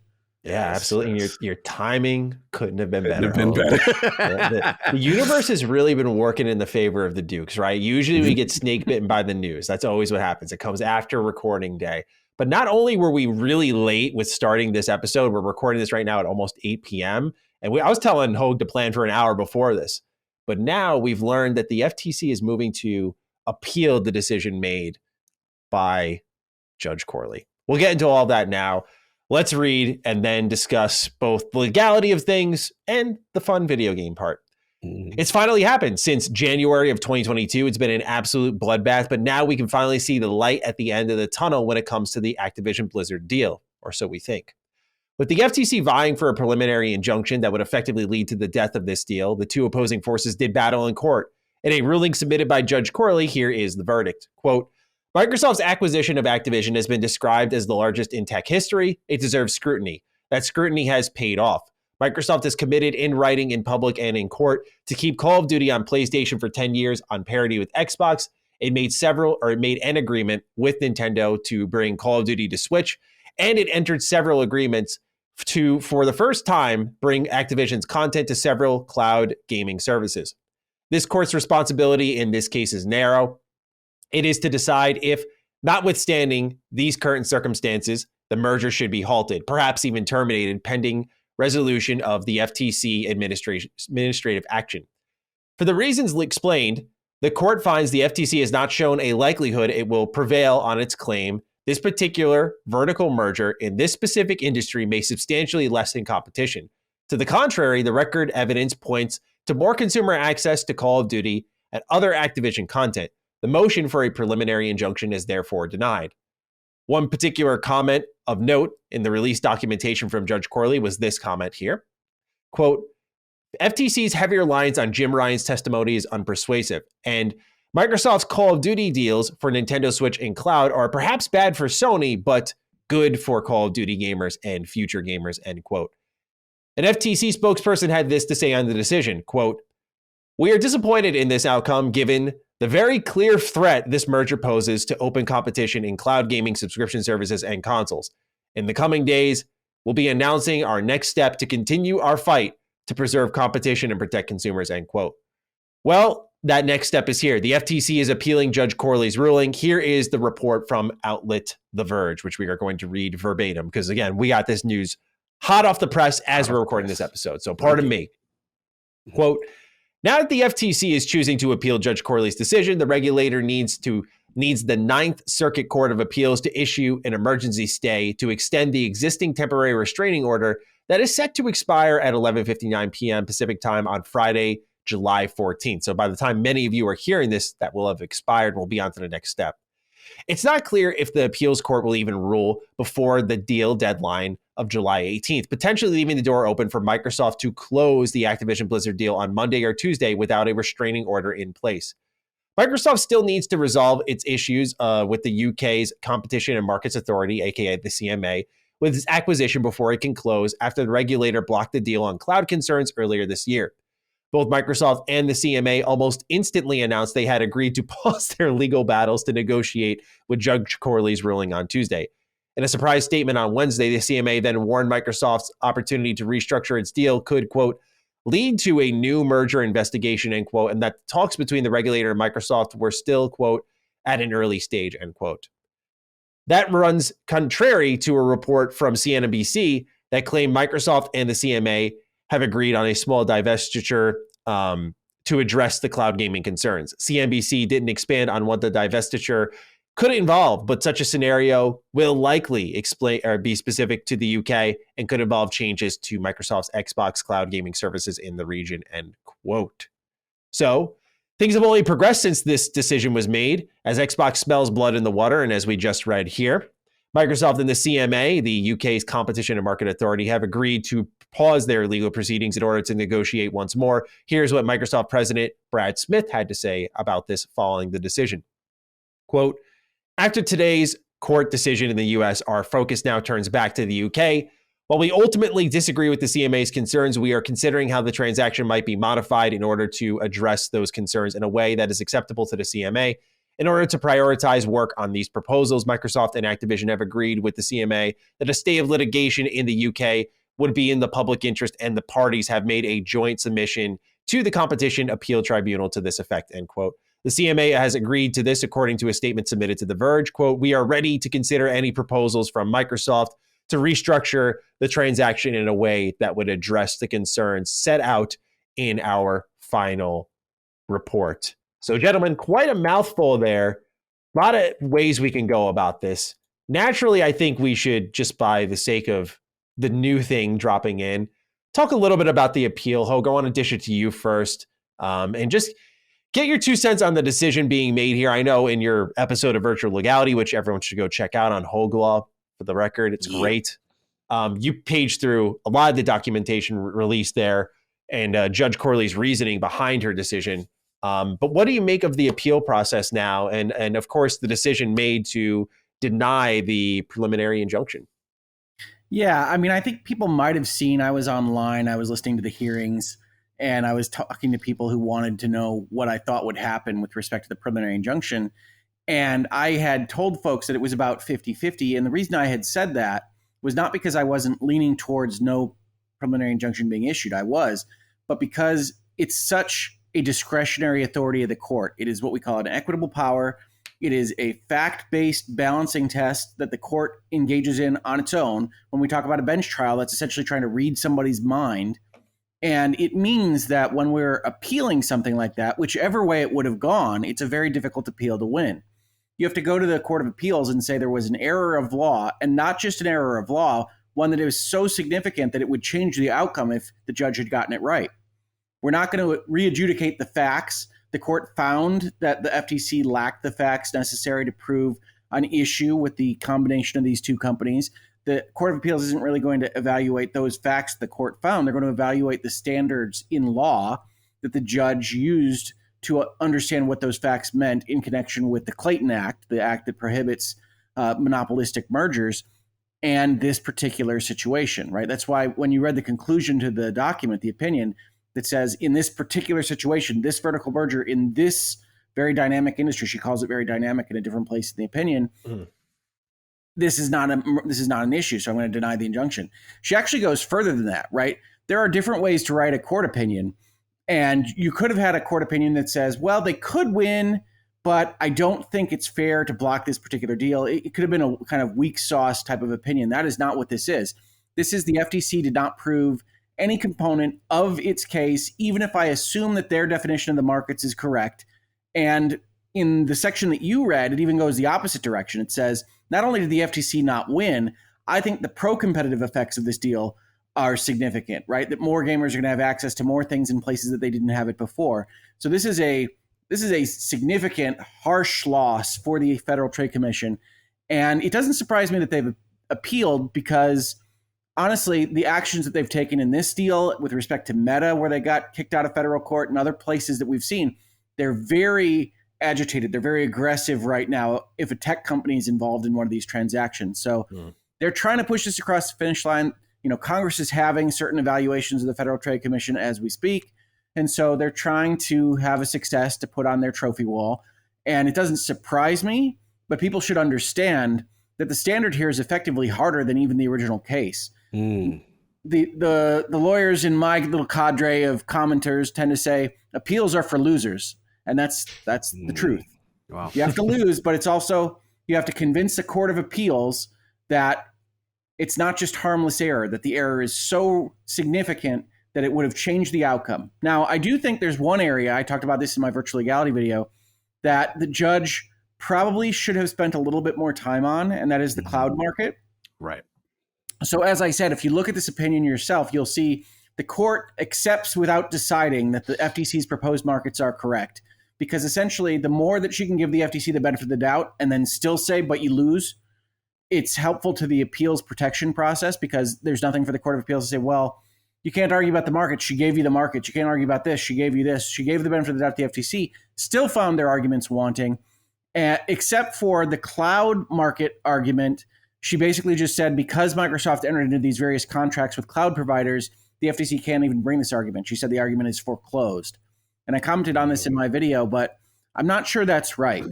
I'm not sure that a party in a merger examination like this one, where the Federal Trade Commission is supposed to be looking for substantial lessening of competition, can sign contracts with various parties in a subject market, and that means that we don't even look at the legalities of the overall combination of the companies. I don't think that's exactly right for the standard. Now, I also don't think that that changes things, so it would be what we would consider harmless error, because she also says the FTC didn't present any information on why this would be an issue for cloud, didn't present any information on why other aspects of the decision, like partial foreclosure, might not have been otherwise handled properly by the court. Maybe a little bit hand-wavy, maybe not quite enough rationalization for my comfort level. But lawyers, as I say, you get 3 lawyers in a room, you get 5 opinions, right? Like there are opinions on every aspect of all of this. So the court is trying to protect itself from appeals by doing things like giving the FTC the benefit of the doubt and then deciding against them anyway. But if the FTC is going to find success, and we understand, viewers, listeners, that we don't know what the arguments are going to be by the FTC, the first step of an appeals process is just to give notice to the courts and the public here. So all we've got is like a single paragraph document that says the FTC gives notice that they're appealing. Right. We don't have their briefing document. We don't have their arguments. That will happen in the next few days. You might have them in front of you now, but we don't have them for this purpose. And so we don't know what the FTC's arguments are. I suspect if I were the FTC, if I were in charge over there, I wouldn't be bringing this case. But let's say that I'm in charge and I am bringing this case. Mm-hmm. I would aim it at cloud, right? Because you've got the European Union, you've got the UK finding an issue with the cloud market. I don't think those are great arguments, but you have regulators finding those things. And you can advocate that and say that the court dismissed it too summarily, right? Like the standard is wrong, should have gone the other direction, she didn't spend enough time on it. To which a court of appeals, if they're looking at things, might say, well, you didn't spend enough time on it, right? The reason that this opinion is 75% console and making fun of your economist is because that's what you did. That's what you presented, was console and an economist on console. And those were sure losers from the moment that you started. And so you spent your time on that, and we don't have to save you from yourself, FTC. I can see a court of appeals doing that. That's not necessarily the way it's going to go, but the standard is high. It's unlikely that anybody that was appealing a equitable decision like a preliminary injunction ruling would win. So had it gone the other direction, I'd be telling you the same thing about Microsoft, but it's very difficult to win in appeals on this kind of thing. This is interesting, and a couple questions. First of all, it's so good to see you. It's so good. I'm so love excited, bro. I'm like tearing up emotionally inside because you are back and you look great. What I was going to say is that, basically my interpretation, and correct me if I'm wrong, with George Corley's decision, one of the key points was obviously, the Switch argument being Nintendo being included in that console generation from a competitive standpoint, protecting consumers as opposed to it being harmful just to Sony, so to speak, right? And then obviously using the Minecraft argument. So now we're at this part now which all those to me sounded very sound. That's how I envision this case from the very beginning, from a non-emotional, just because you like Xbox standpoint. How does this work? Now we get to this appeal part, and I hear your points about, potentially cloud being, we don't know what this document is, what they've actually stated. I think cloud is the weakest part of the judge's opinion. So that's, if I were the FTC, that's what I would attack. Right. So now the question I got for you, Hoeg, is the timeline, because from what we understand, right, Microsoft potentially could close maybe Monday or Tuesday, but with this appeal process, in fairness to the FTC, is there a scenario that it makes it fair that they could stop and be able to block it with this appeal or extend this process to draw it out to Microsoft's disadvantage to close? Yeah, it's certainly possible, but they have to make the case that they are justified in requesting an emergency stay, right? So one thing that happened with respect to the TRO is that the TRO, if the judge hadn't changed it at all, would have extended 5 business days past her decision yesterday. And that would have been a problem for Microsoft and Activision because it just would have gotten a little bit too far and too close to the 18th. She actually took the active step, in her opinion, of revising the TRO to end on the end of business on Friday, rather than letting it go a full 5 business days. So when they go and complain and they ask for an emergency stay, they are asking for a change in the judge's express action to change the date, right? So it's not just, oh, this was automatic and you should just continue the status quo and you should give us an emergency stay. It's that this judge looked at the situation, looked at questions of fairness and equity, and said this should end on Friday, and now we're asking you to make a different decision. That's always a tough argument to make. And they have to get that emergency stay, or otherwise, yes, Microsoft can close as early as Saturday. Wow. Now, you hear in the Verge article that, I don't know who wrote that, but it's probably Tom Warren, suggests it's Monday and Tuesday. Right. And I would agree, generally speaking, you don't move billions and billions of dollars on a Saturday. Mm-hmm. It's not impossible, but you don't generally do it. And so I would expect a Monday and Tuesday if they try to sneak it in there. But we'll see. Mm-hmm. The one thing that The Verge did say there that isn't what I would say is 100% true is that it's blocked by the CMA. The CMA likes to assert that they've blocked it globally. That's not really the case. Nobody that acts in an executive capacity like the CMA or the FTC or anybody else really has powers outside their jurisdiction. They can say that they've blocked a deal globally. They can say they blocked it on Mars, but they only have authority within the boundaries of their constituency. So the CMA is blocking it globally in the sense that Microsoft doesn't want to be prohibited from doing business in the UK without getting massive fines. But it isn't really blocked insofar as the reality of the situation, that Microsoft could just give near $70 billion to Activision shareholders and then own Activision shares, can't be prevented by a UK authority. So they could go and do that. They wouldn't necessarily if they didn't have some kind of understanding with the CMA. Like that's what you see happening in the background, is that they go and ask to pause their appeals litigation, presumably because they are getting closer to agreeing to some kind of solution for all this. Now, I did note all of these various news stories coming out about Microsoft potentially offering a divestiture and the CMA agreeing to it, and then the CMA saying, no, we don't agree to it, and if we were going to reform the deal, we'd have to re-examine it. Not to interrupt you, but what is a small divestiture? Like, what is that described as? So divestiture is a sale. It's a spin-off. It would be saying, okay, we get to buy Activision, but we don't get to buy this piece. Or we get to buy Activision, but we have to sell off this piece of what we do.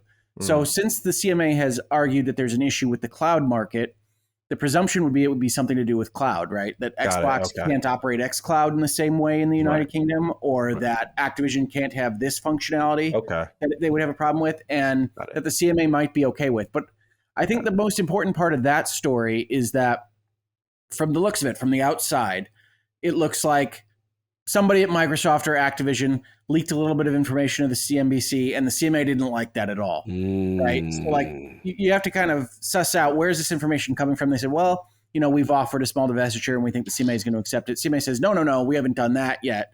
We haven't agreed to anything yet. And you can see they're a little irate today. Yeah, like that.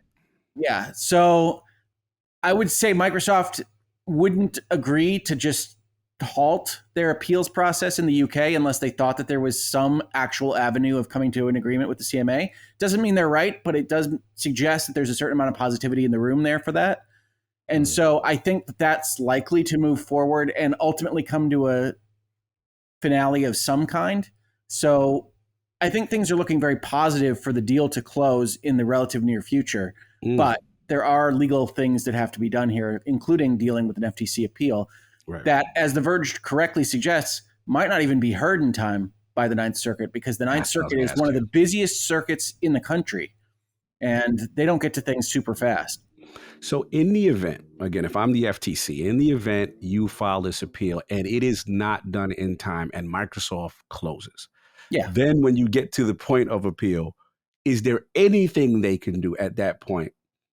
Provided that, they, I guess, just rule in their favor, but like, is there anything that can be done to still thwart and stop, or even after closing, like the post-closing world, what happens if, the appeal goes through or whatever? Well, so they're appealing the preliminary injunction ruling, right? So if they can't otherwise enjoin the deal, it's mooted. The court can't give you a preliminary injunction for something that's already happened. But the FTC would still have all of its powers under the Clayton Act and the Federal Trade Act to go and seek an actual federal divestiture, right? This is illegal. This is an illegal combination. It's happening after the fact. You see this right now with Facebook and Instagram and WhatsApp, right? So you see the FTC can go and sue to require a spinoff. And they could go and try to pursue that after the merger actually happens. One of the reasons that Judge Corley winds up finding for Microsoft in this deal is also that Microsoft promised that Activision would be separate, right? So when you're deciding whether or not to issue a preliminary injunction, one of the things you're looking at is the equities or fairness. And the FTC tried to say, well, look, if you don't give us this injunction, they're going to combine and then it's going to be super hard to unwind them. And Microsoft said, no, we're just going to own all the shares. Activision is going to be held separately. If you need to unwind us, if you have a correct legal action in the future and a federal court orders us to divest, we can do that because Activision is just going to be sitting over here on a hill and we can just lop them off.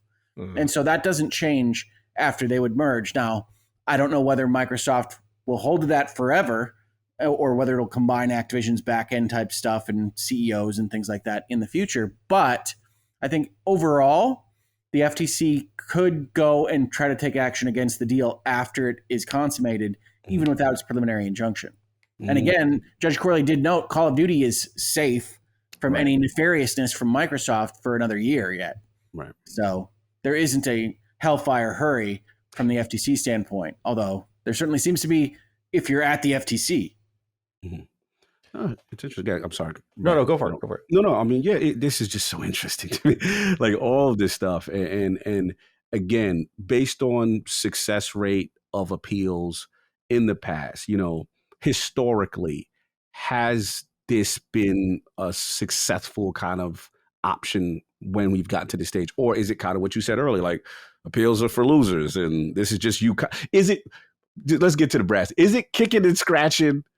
Just, and it's over kind of energy. Obviously, we can't account for crazy. Anything could happen, right? But is it more of that kind of energy, or it's like, hey, what's the expression we say, Maddie? Don't pop champagne bottles yet, Microsoft.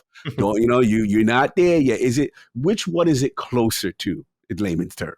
It's closer to desperate scratching, but also Microsoft isn't popping champagne yet, certainly. Okay. Yeah, no, this is really low percentage. And if I had like my charts out in front of me, you can actually go and look up things like the chance of success of an appeal in the Ninth Circuit on things like a preliminary motion. In this particular case, this is not just a court, evaluating the way that you apply a law to a given set of facts after the end of a full hearing. This is full discretionary power of the court.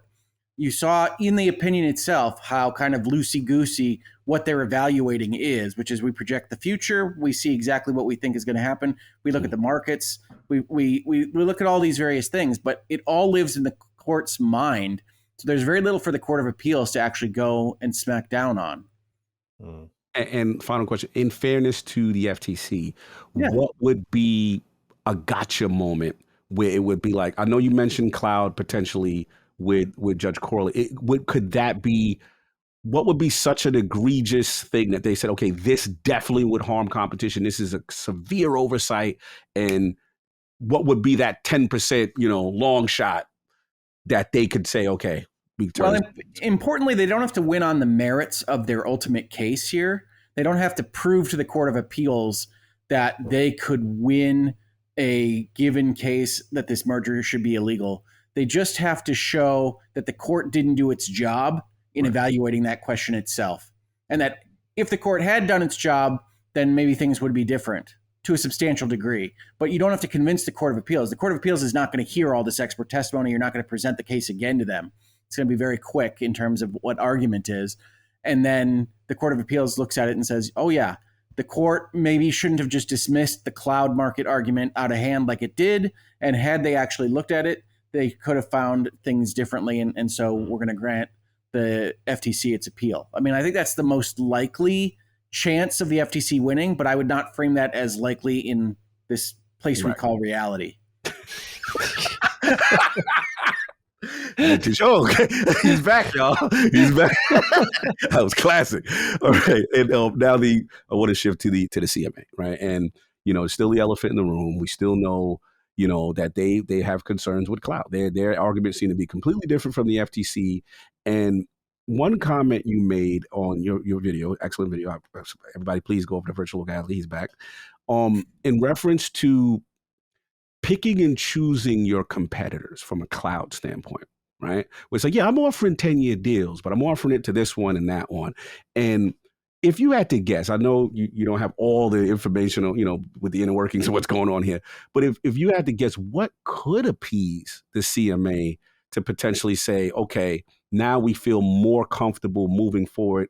And for Microsoft's sake, it really behooves them to not isolate the UK completely. I mean, they will close if they got to close, but they would like to, come to some form of, they've held out now to this point to kind of work with them. So what do you think could potentially alleviate these concerns?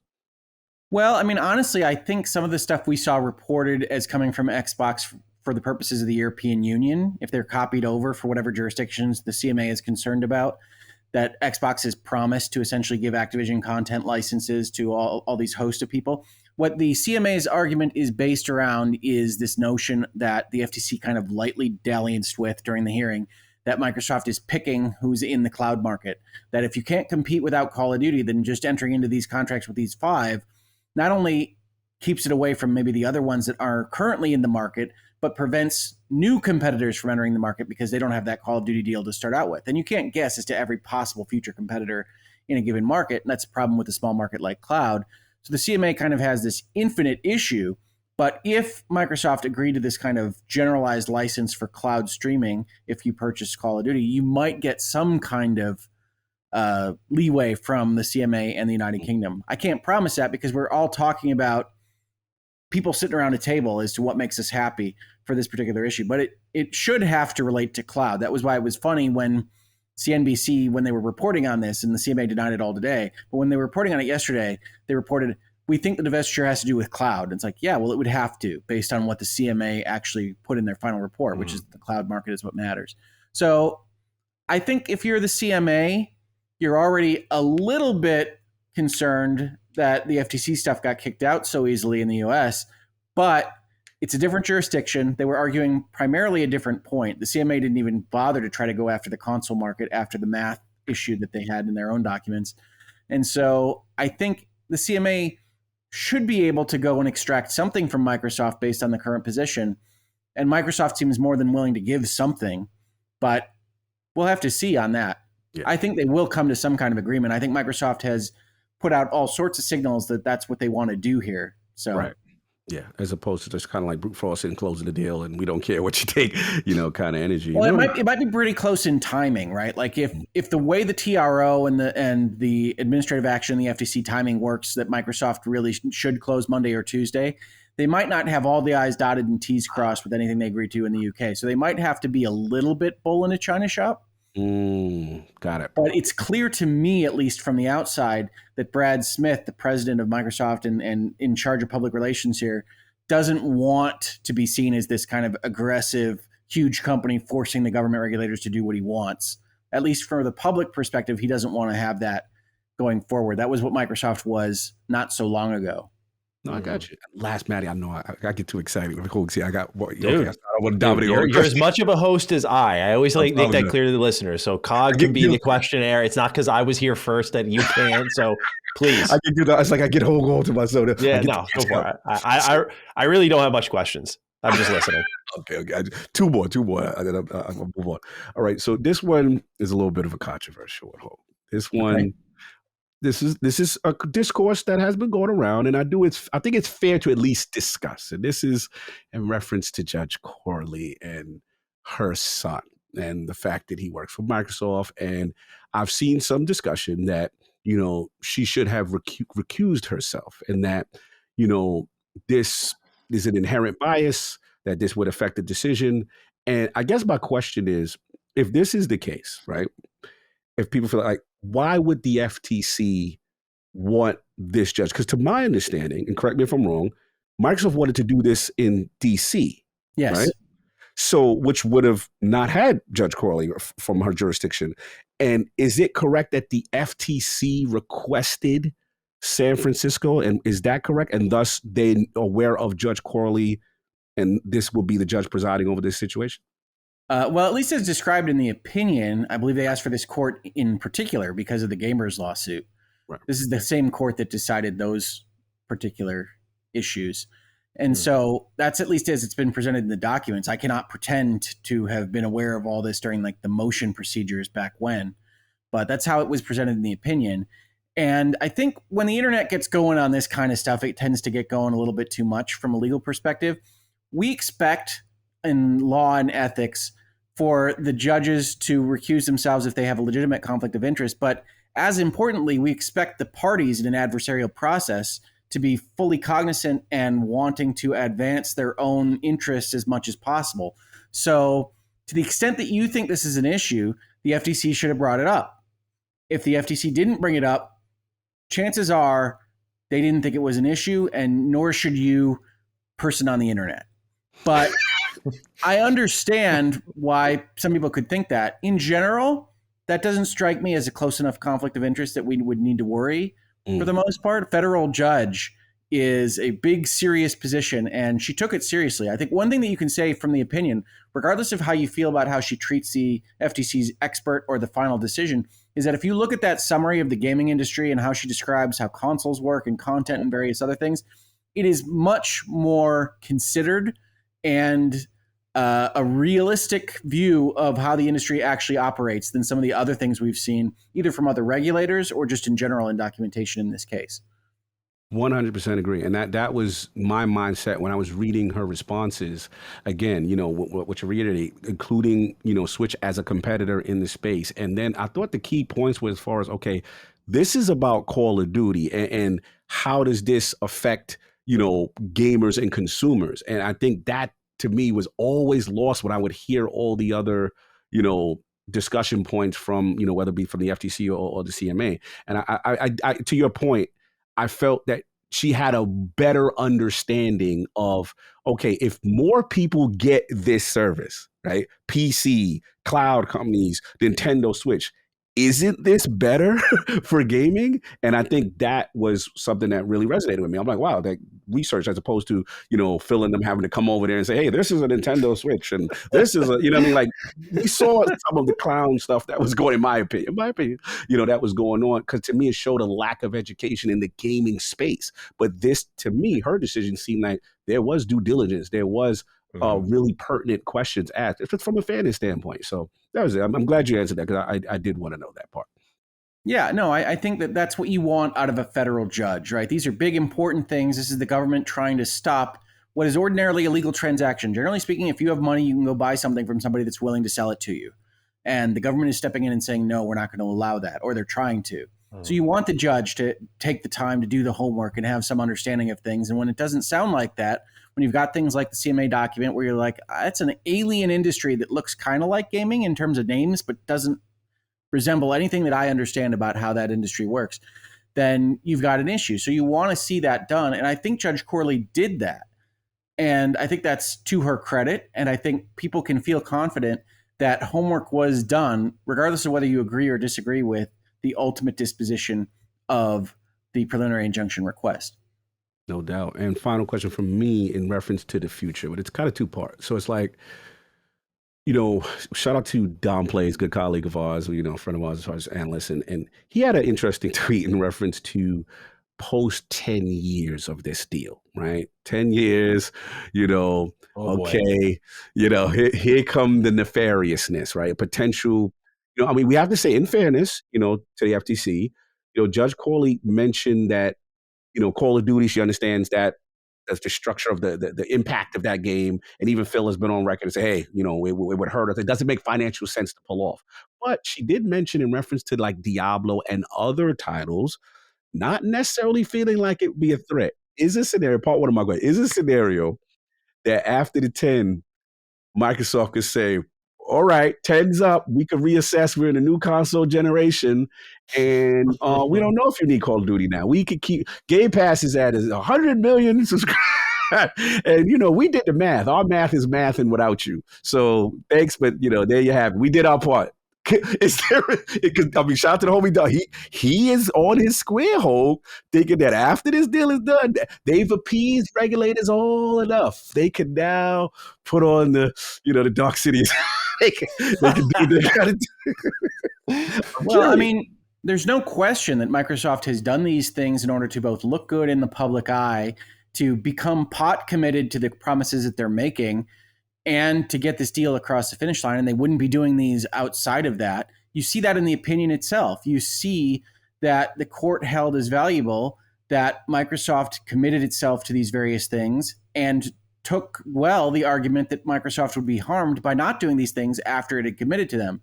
So the overall kind of thesis of, after we're outside of the shadow of this transaction, Microsoft might become a little bit of a different company philosophically, isn't wrong.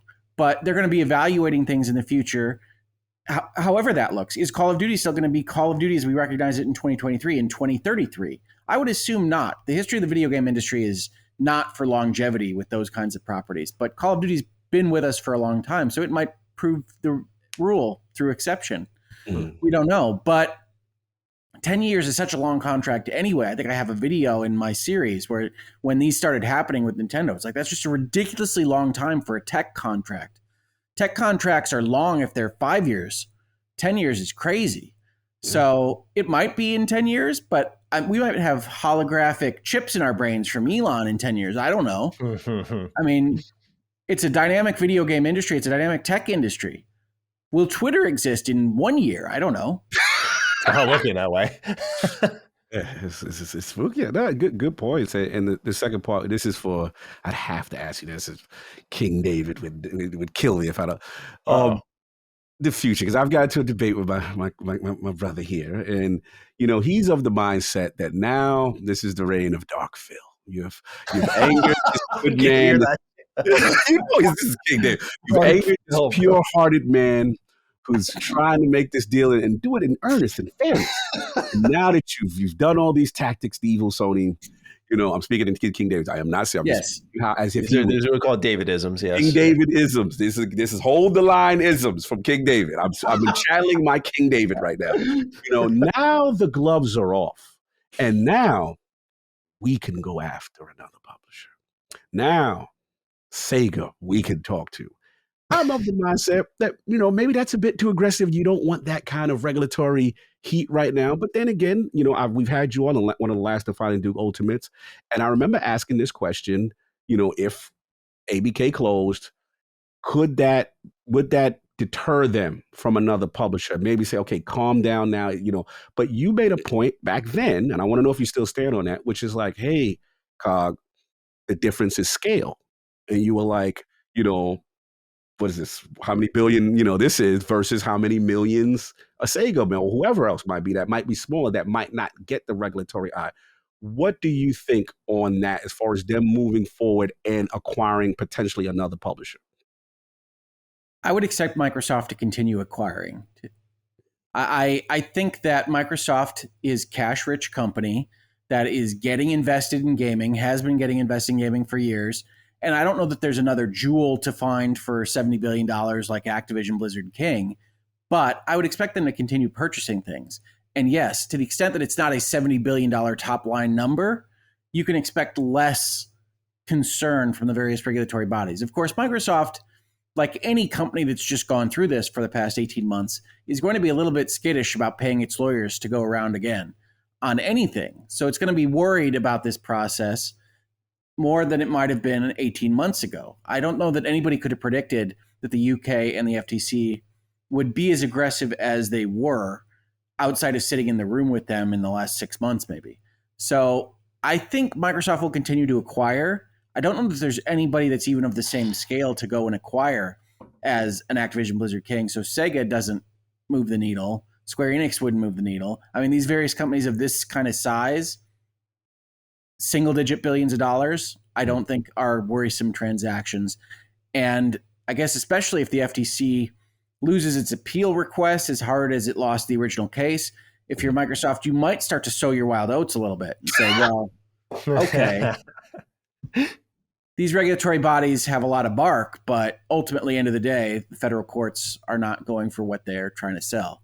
And it might be the case that you wind up with that. It's one of the reasons why the FTC should be trying to avoid having bad precedents for them put all over the record. And that happened with Meta. That's happening a little bit now. That's one of the reasons why they're in congressional hearings as often as they are. All right. No, fair enough. And I swear this is the last one because you got me so excited. All right, this is. I think you said the last one for just for the record. I don't mind. No one minds. I'm just saying. Oh my God, I get to talk to my brother. This is so fun. He makes legal stuff so much fun. But anyway, I need Hoeg to take off his virtual legality hat for a second. We're gonna be fair. We're gonna have fun. I will metaphorically do it, but if you will metaphorically do that, exactly right. So what we're gonna do is talk about consolidation. Yeah, and a valid point is people will say, "Hey, Cog, I know your Lord acquisition. I know Hoeg is mergers and acquisitions. You know what I'm saying? But like, I have a genuine concern for the industry. I don't like where this is going, right? And personally, Hoeg, like, do you feel this starts a Pandora's box? Like, you ask for what short term is going to be good. Yeah, consumers will get it. But long term, do you see detriment? Do you see quality? Do you see, people have used, for example, what's going on with all the subscription services right now and, entertainment and stuff like that, and they're concerned. Some people I don't believe have all concerns rooted in outside of console tribalism, but I do believe there are some people who do have a legitimate concern and do feel, hey, I don't know if this is what we want. What says Hoeg Law about consolidation in gaming specifically? Yeah, from a business standpoint or from a consumer standpoint, I would argue I have no problem with you looking at this and saying, I don't really want 3 towers of companies and they're the only people that get to choose what we get. I have said in this space and in other spaces, I think that there are reasonable arguments that Microsoft has maybe not been as efficient as gamers would hope with the companies that have all come under their umbrella. And this is a lot more developers that will come under their umbrella if they succeed in acquiring Activision Blizzard King. So we're talking about a huge enterprise that if it isn't efficiently managed, if it isn't regularly getting out games worth playing, is not great for us. And so there is a certain value of having a variety of people piloting their various ships because there's more chances of success. You're buying more lottery tickets than if you're all depending on Phil Spencer or Jim Ryan or whomever to make sure that they get the thing done. That said, yes, I am a mergers and acquisitions lawyer. In general, I tilt towards getting the deal done.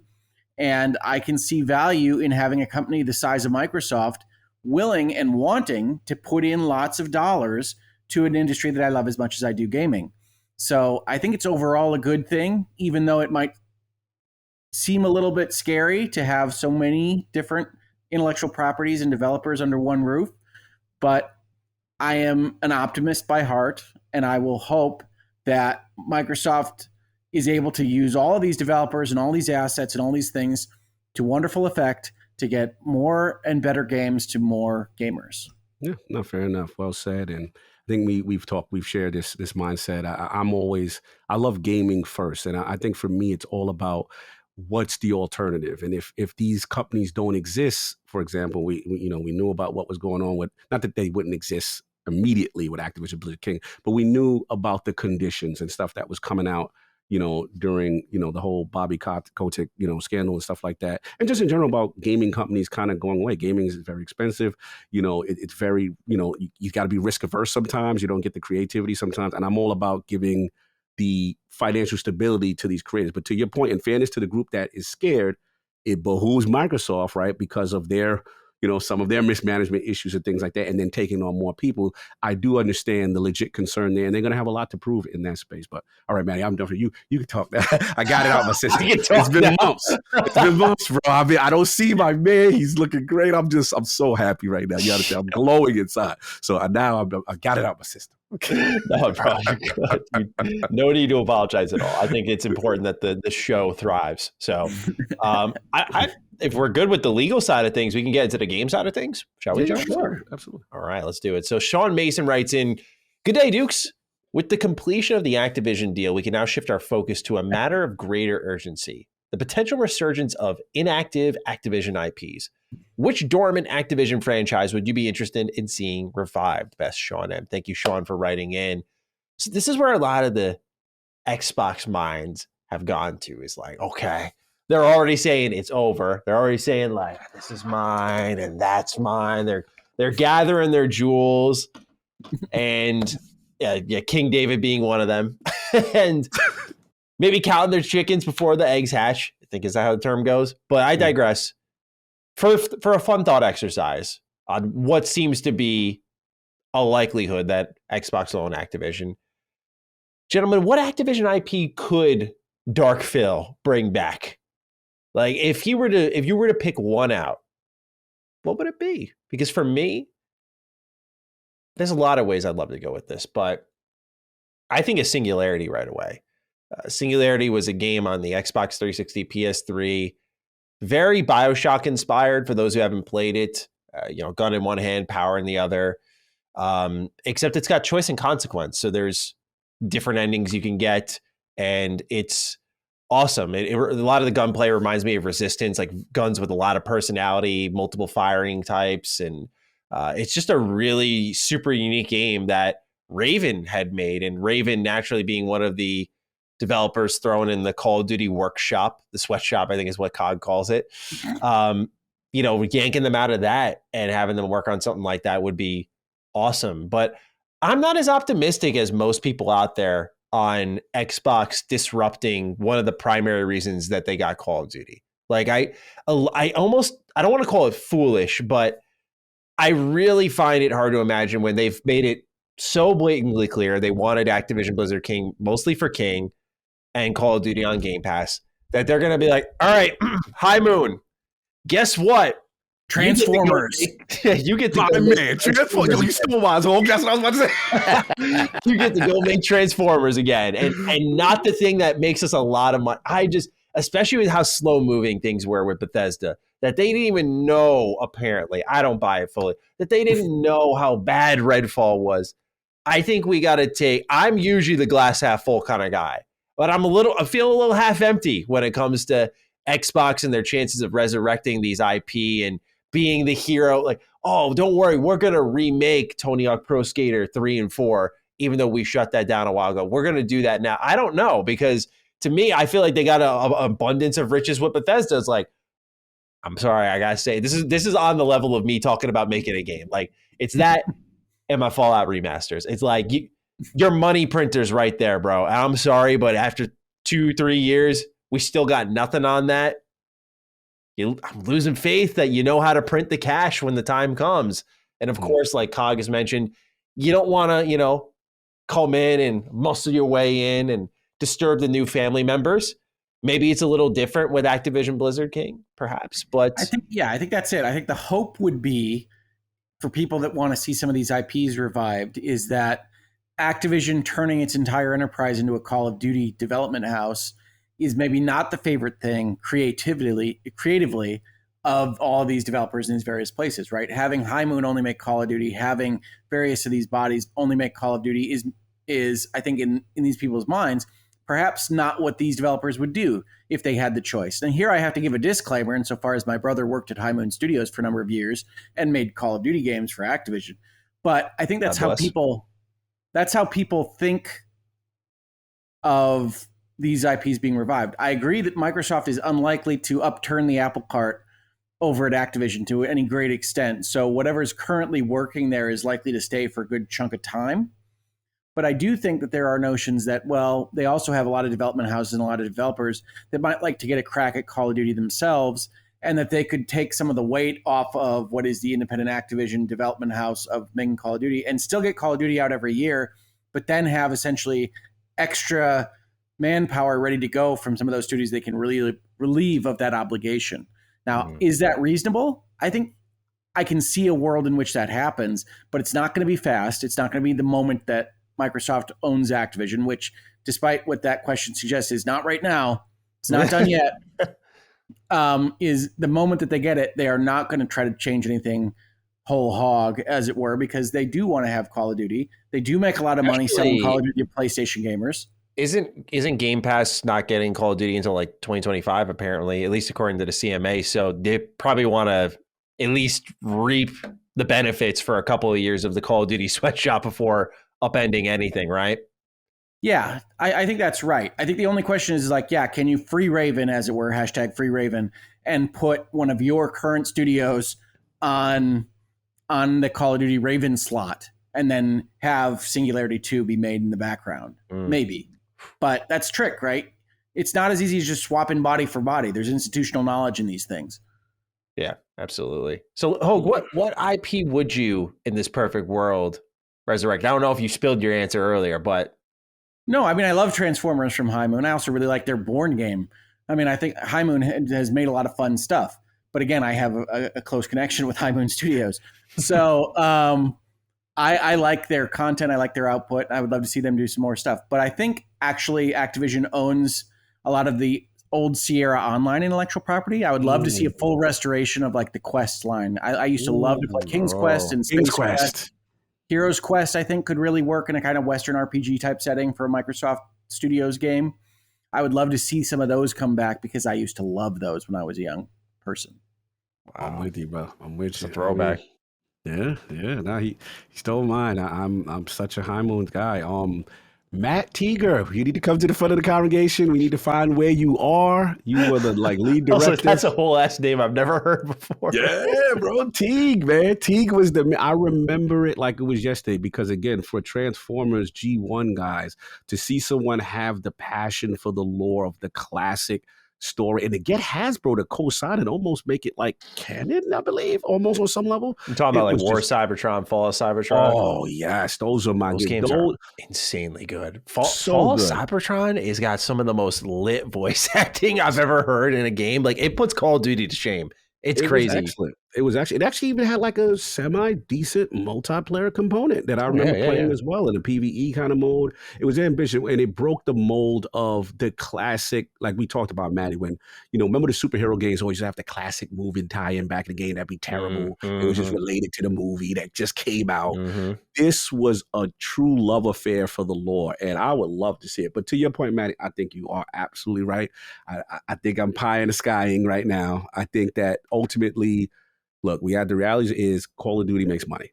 And, these things, as we mentioned eloquently with ZeniMax, even if they were to happen, it's such a transitionary down. It could take years for this stuff to kind of get going. So I would love it to accelerate. I know Phil has been on record to say he wants to bring, these old IPs back. If I have to think conservatively, I think that if the deal closes and everything goes as we expect it to go, I think we get the Xbox wire post. You get the graphic, or here's, welcome to the family, ABK. And I feel maybe you get you get the Jason Ronald effective immediately. These are now into back compat from a legacy standpoint, some of the older titles. And I'm just hoping licensing wise, they could at least bring the old, because remember, you can't even put the disc of these games right now into your Xbox Series console and play a Fall of Cybertron. You can't do it unless you have a 360. So at least if they could do that part from the legal standpoint, and we've had Jason on in the past, he said a lot of that is just, getting the legal stuff squared away. That would be important. So that's what I'm being conservative with. I think long-term maybe, but it's still going to be a Call of Duty. A lot of those games are really expensive in Activision's backwards compatibility library. It's funny enough, a lot of that's the lifeblood of Retro Rebound. Like we just did a full retrospective on the Transformers games. Not cheap, not cheap at all.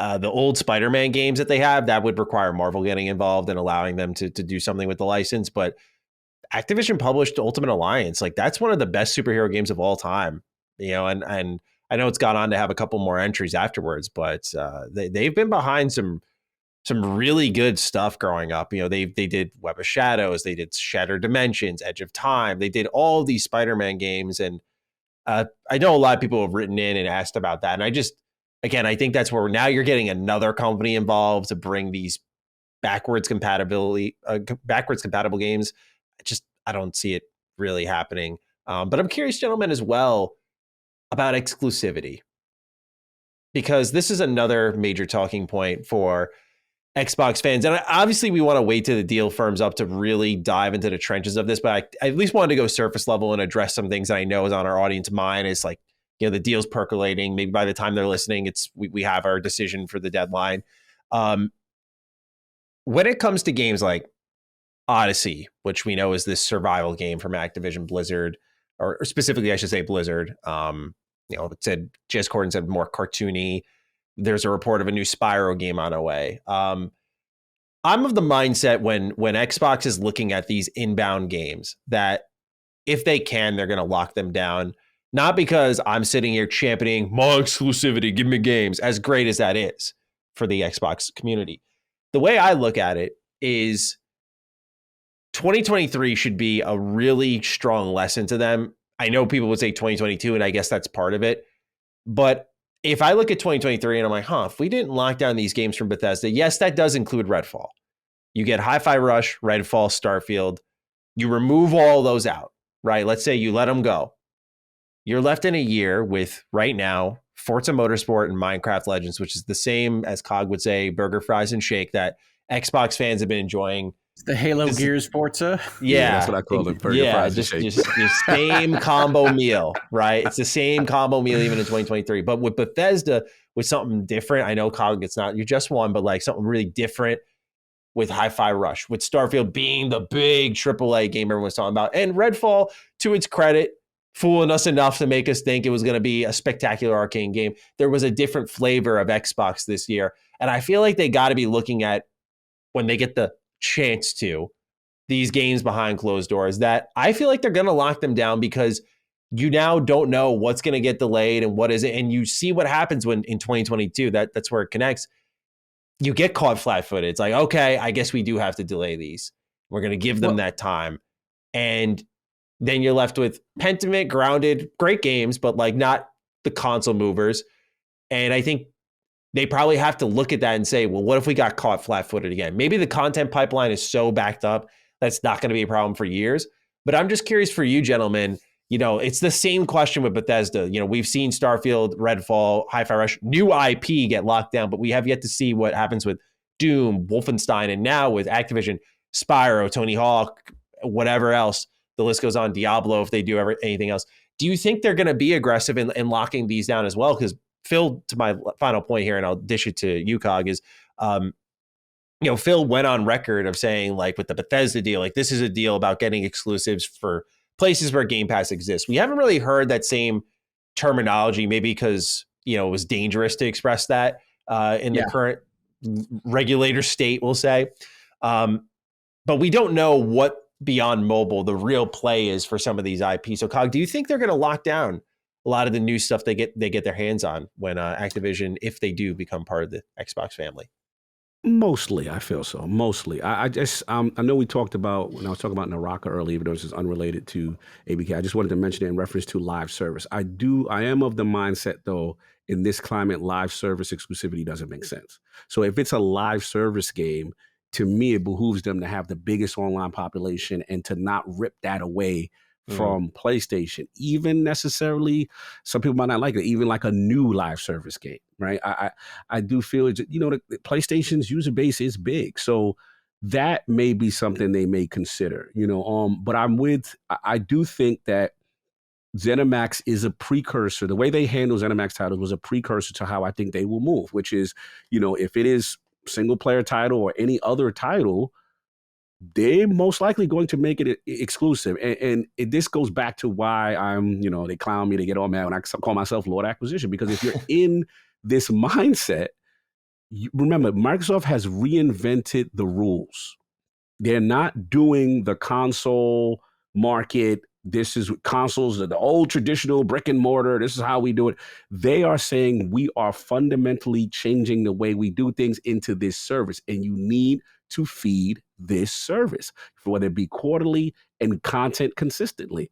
I talk about it ad nauseum. They cannot like a year like 2022 when you had no Starfield and no Redfall from a AAA perspective, and you need content month to month. That's why with the way the industry is working, games taking, like my booty has come out on record and say, 4 to 5 years to develop, right? And that's assuming things go well and development is smooth and there are no issues. So if you're in that type of a pocket, you got to acquire to be able to fill in these banks to make this service more attractive, because this is your new end game, so to speak. So yeah, I think this is where it's going for them. You know, this is what they will do.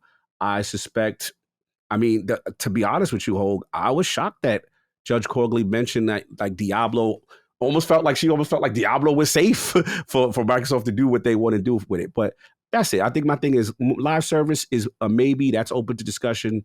But anything else, that's where I'm at. Yeah, and I want to hear from Hoeg is, yes, please. With live service, you know what I was thinking of, and I made a video on this, so I apologize to those who watch my content if it sounds a little redundant what I'm about to say, but I thought of Sea of Thieves, and we can't deny the player base there and how massive it is, and that Xbox could take, like Odyssey being an example, the survival game, or whatever live service thing that could come in their wheelhouse, and I guess they could lock it down, right? Because they've proven in the past, Forza Horizon, 30 million plus players.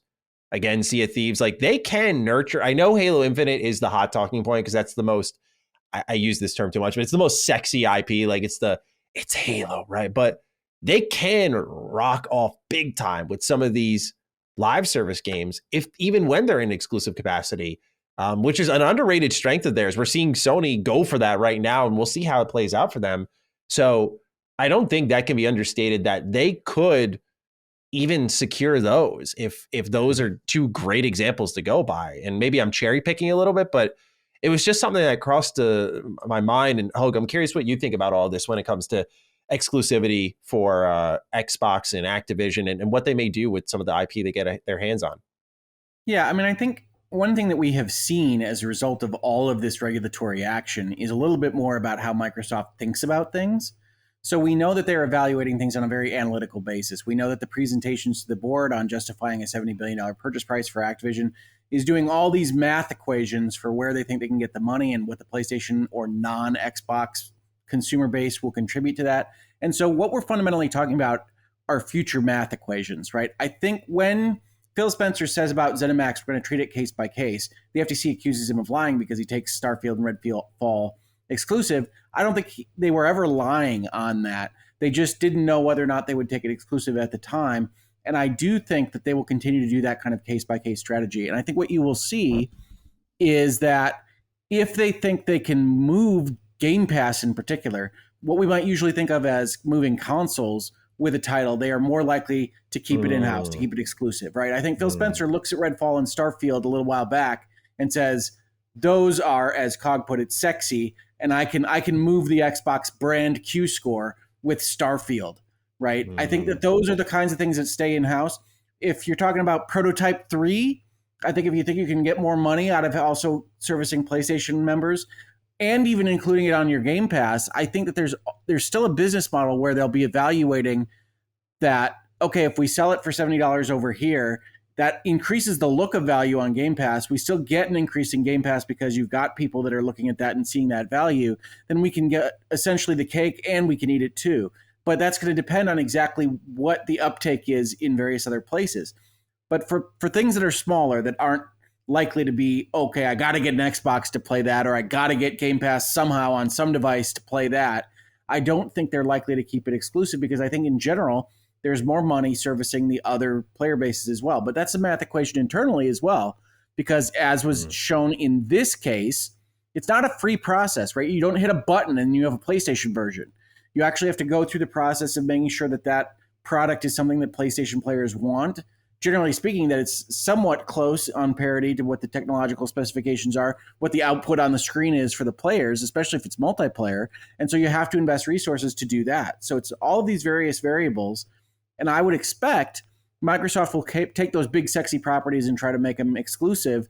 But for virtually everything else, PlayStation has so many players in so many jurisdictions, and Activision has such a broad intellectual property base of servicing PlayStation players as well as Xbox players that a lot of games are going to come out from Microsoft Game Studios. You're going to see that Microsoft Game Studios logo when you turn on your PlayStation products a little bit more than you might otherwise be expecting. Good point. Good point. Let's talk PC real quick and we'll wrap this conversation up. We got a write in here from Luke Saletta that I don't think can be overlooked, although I'm guilty of doing as such. Sup, Dukes, with the ABK deal looking like a sure thing, what do you think Xbox will do with the World of Warcraft subscription? Will they roll it into Game Pass? Will they force current WoW subscribers to pay more? Or do you think they can keep it the same since it's guaranteed revenue? I love World of Warcraft, but at my older age, I can't justify the monthly subscription with much less time to play it. So having it included with Game Pass is very enticing. And I think this is, sorry, go ahead. I don't think they rolled ESO in, did they? ESO, no, I don't know if the ESO Plus. That's a good point. Yeah, because they didn't roll in Fallout 76s either. I wouldn't expect them to. I mean, again, this is kind of if you don't see an obvious business path, assume inertia on a deal like this. So I would expect World of Warcraft's number to stay basically the same.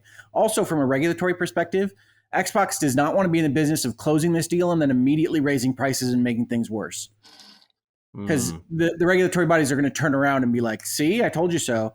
Mm-hmm. And Microsoft does not want to stop potentially acquiring businesses, especially if they're what they view as good value, right? They don't want to be eliminated by the government from what is a discount purchase price on Activision, whatever that looks like in the future for whatever company we're talking about. So what if they're making it cheaper, so to say? Like World of Warcraft, I think is $15 a month. I'll double check that in a moment. And obviously Game Pass Ultimate right now is floating around that value, depending on what region you live in.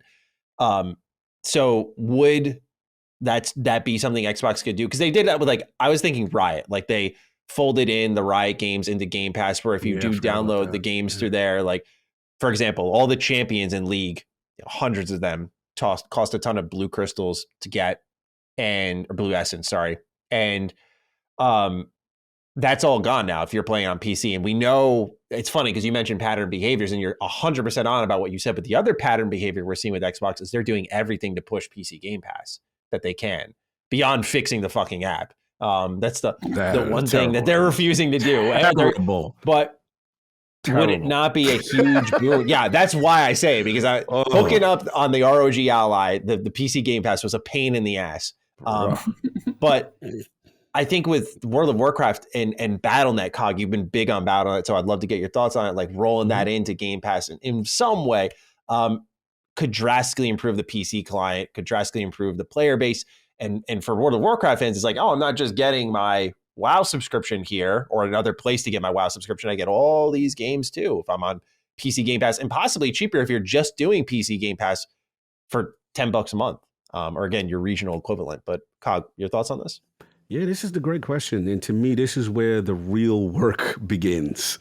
After we get through the hoopla of all this, proper circumstances with the deal, like now it's like, okay, they're going to have work to do. No, there's work because, the PC, like you made great points, Maddie. Like, the PC market is where they're getting the most growth, right? They're screaming from the heavens. What we learned in this case is that they look at the console market is stagnant, and this is where they're going as far as PC. So this is interesting because, to Hoeg's point, the math got a math though, right? So if you want to, if the World of Warcraft subscriber is paying, I don't know, I don't play WoW, so I'm just assuming $15 a month or what have you. I'm looking that up right now. Right, and now I know for the gamer it sounds great. Yay, we're gonna roll you all into Game Pass Ultimate. I don't know if $15 a month, but there's also, not to interrupt you, but 6 month offer is $13 a month, and 3 months worth of the subscription is $14 a month. So yeah, go ahead. Right. No, this is great information. And to me, they got to assess to see, like I said, if the math is going math here, because maybe they do what the Riot thing is and they offer some type of subsidy or incentive, but this is a lot of revenue. Right. And that's the thing I'm concerned of from a, white knight standpoint. I don't know if they're going to do all that. Like, I got to see, things may be status quo for a while, and maybe, some small little incentives here to kind of nudge you into the Game Pass ecosystem, possibly. It's tough. But to me, it's all about the PC because, and then we got the whole idea of Battle.net, which, in my opinion, is far superior to whatever PC. What network does it stay on? Like, how does that work? Like, there's a lot of questions. It reminds me, and Hoeg might remember, a Destiny player on PC before they went to Steam. And it was on BattleNet. I remember it was on BattleNet. It was a whole different client. And then they eventually made the decision to say, okay, at this point, there's a cutoff date.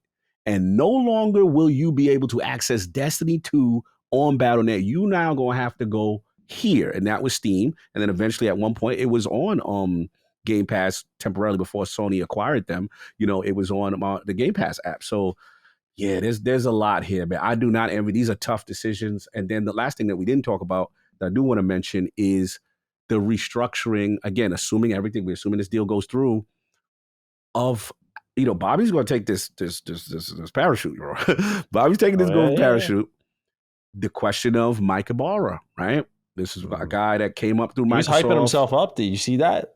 Oh no, I did not see. He was saying like we're just getting started. Like he was kind of like really gassing up Activision and whatnot. Yeah. And for the record, Diablo's a heck of a release. So I mean, like, he deserves to be gassed up. Absolutely. And to me, I look at him as a person who at one point was like almost like a Microsoft lifer. Yep. Off the record, I can say this. Me and Mike, I've played games with Mike. Like he's a hardcore gamer. There's no doubt about it. But the question becomes down to, does he remain?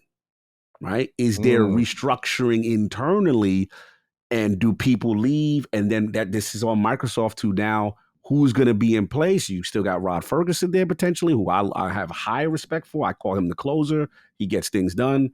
But this to me is the real questions. And these are the questions that I understand people's concerns in a post-Microsoft acquiring ABK world. There's still work to be done. So I love this question. My gut says, my gut says right. Messy work. Absolutely, Hoeg. And I'll give it to you. My gut says, long-winded version, short is it probably stays status quo for a bit. But I'm curious, Hoeg, where you at with all of this stuff? Yeah, no, as I said, I assume inertia. Don't assume that a company just spent $70 billion, speaking in the past tense, assuming the deal closes, to immediately change everything about the asset that it just purchased. That is not what happened here. And you can see from the documents that Microsoft has presented, there's a certain amount of conservatism, not capital C, small c, that you would expect from a giant company when it's spending $70 billion. Here's their revenue streams. Here's what we think we can do with those. Here's why it's worth this money to us. You don't immediately buy it and then take it out back and shoot it in the head. So we'll see what happens. But it's not going to be as dramatic as I think some people think. Yeah, definitely. So there's a lot that we have a lot in the air as we record right now. We're going to wait to see where all the pieces fall and settle. But no doubt with the deadline approaching that we'll have some sort of answer by next week's episode of Defining Duke. So it'll be very interesting to see how it all plays out. But gentlemen, is there anything else you'd like to talk about when it comes to Activision, Xbox, or shall we move to the next topic? No, I think I would just tell people, however you feel about the deal or Microsoft's leadership or Activision's leadership, I am a little bit slanted on this because I am an acquisitions lawyer, but enjoy it. This is not a common sight. This is the biggest deal in video game history. I think it might be the biggest deal in tech history. It gets a little confusing with different currencies and things on that, but it's very close if it's not. And so this is the kind of thing that only happens every so often, and it really can signal a sea change in how whole industries operate. Good point. And yeah, for me, I just looked at it as a learning, period for me, because it's like there's so much behind the scenes. You get to see the mindset of how these companies think. And I think that was so interesting to me. And yeah, this is like the trial of the century. You know what I'm saying? Like it was that kind of thing. You're glued every minute. And even to the very end, with this now appeal breaking while we record it, right? It's still, going on back and forth. But yeah, this is one of those moments in history that we'll remember and as an inflection point and to see how things move on. Absolutely. So we'll see how it does progress, but we'll be here nonetheless to talk about it in episode 133. For now, let's move on to number 2 on our list of news here. Xbox teamed up with IGN for an indie games showcase, and there was quite a bit showing off. And gents, for the record, I have everything hyperlinked here on this doc, so if you didn't have a chance to check anything out, you can do so in real time. I was trying to make sure for those who are on the fly that you have all the trailers there.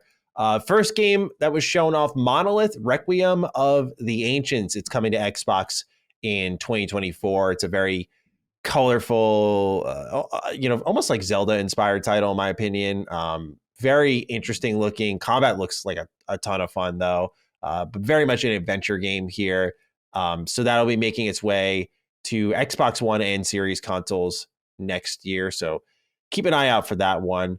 There's also, I'll go through a couple of them and then we'll discuss just so that in case there's nothing to say about some of them. Hellblade Web of Word, which has absolutely a dope art style. And naturally, Hellboy is the main character of this. It's coming to Series X, S, and Xbox One at some point, but no release date yet. That got a brand new trailer, though.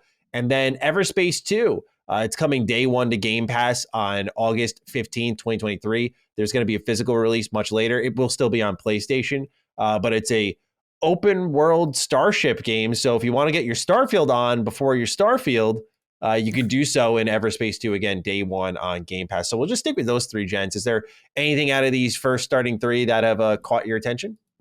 I mean, Everspace is great. If you don't know Everspace is a lot of fun. I've never played it, never heard of it. This is my God. This is what I love. I was just about to bloviate about Everspace. All right, let's hear it. Educate me. I know nothing. Yeah, open world space. I interviewed these devs, man. I think it was Rockfish. Wow, maybe 3 years ago, and this was a PC release, and they've been taking feedback on this game for so long. But I remember, as a person who likes these, and Hoeg, I don't know if you come from the Wing Commander days, like space. Sure. Oh, bro, let's get some Kilrathi. Let's get the Kilrathi. Let's go. That's what I'm talking about. So it's like I love these dogfighting space stories, and sometimes with a good narrative, and that's why Starfield really excited me when I realized they had a portion of that in Starfield. I was like, whoa! Now Starfield, calm down. You're acting now. You're hitting all my emotional notes. But Everspace really graphically looked good. The customizations with the ships, all the mission types and the variants. It really had a very robust potential, and they was one of those games. You go check out a game, Maddie. And you're like, okay, this looks interesting, and you're like, wait, it does this, it does that. It was one. It kept impressing me the more I saw and played, and I could not believe that Xbox got this one, and especially in gaming, this is a big deal. So I will be in there, and remember we talked about, Maddie, like a little mini fix to hold me over for that part. These are my style of game. This is a genre that I've always liked, and we haven't seen a lot of it. So yeah, Everspace 2 for me. Everspace 2 is going to be great. And it's only a couple of years back I really liked a game called Chorus. Yes. That I played on the Xbox. And that had some really nice dogfighting and a little bit of narrative. And Wing Commander, of course, used to play Wing Commander, Privateer, all those fun games. X-Wings, TIE Fighters, Yes. So no, Everspace is fun, and Everspace is one of those games that I really like where indie devs use their assets really efficiently, really smartly, take a kind of rogue sensibility and apply it to a genre that you might not be expecting it in. Everspace was very much a rogue type game where you go through and get a little bit better and go point to point. And Everspace 2 is them broadening out and having an even more robust system. And I think it's going to be well worth watching. I think people have already been enjoying it on the PC. So if you're interested, there's probably reviews out there. Yeah, it looks like it was the standout for me. Like it looked exceptionally good compared to the rest. Not that the rest were bad, but it looked very much punching above its own weight, its own weight class. So that's coming again, day one to Game Pass for those who didn't catch it, August 15th. So go ahead and check it out then when it hits consoles. Afterwards, we'll go through this next batch here. Sea of Stars gets a new trailer. A reminder, this is launching August 29th and is also going to be day one in Xbox Game Pass. There was Solace State, which is almost like a text-based adventure. It's a visual novel cyberpunk game. Looks kind of different. And then there was Wordless, which the name describes what that would be. It's described in the trailer as walking the line between physical and astral planes within a shapeless world, embarking on a journey of self-growth and understanding. It's going to be available fall of this year. So any thoughts on this one in particular, Jens? My thoughts are I love it when descriptions get wild. Yeah. Yeah, that for me. I mean, I figured which one you go for Maddie. You see Stars? Yeah, Sea of Stars is speaking my language, man. Sea of Stars is going to be a game of the year type potential for that. I would agree because Sabotage is scarily underrated. I don't think enough people checked out. I love how I'm going to forget the friggin' name of the game. The Messenger. Thank you. Yeah, like that is a super solid, exceptional video game. One of the funniest games you can buy. I say it every time, but I got to remind y'all. like you play, like I remember watching the trailers and getting this serious ninja vibe out of it, 8-bit, 16-bit. I'm like, oh yeah, this is my thing. I'm picking up all serious, like ready to get into a rich narrative. And the writing is incredibly good. Like y'all are going to be blindsided by how funny this game is. So I'm curious if Sea of Stars is going to have that, because I'm going in with the same vibe. Like has anyone here played the demo for Sea of Stars? I have not. I actually didn't know they had a demo. Yeah. So, okay, then that's great, because then I can say with confidence, like, I don't know if it's actually going to end up being a funny game or if it's going to take itself a little more seriously. But this kind of Chrono Trigger like game, they got the Chrono Trigger composer for some of the score of the game. It's going to definitely bring a lot of emotion out of the older generation of gamers.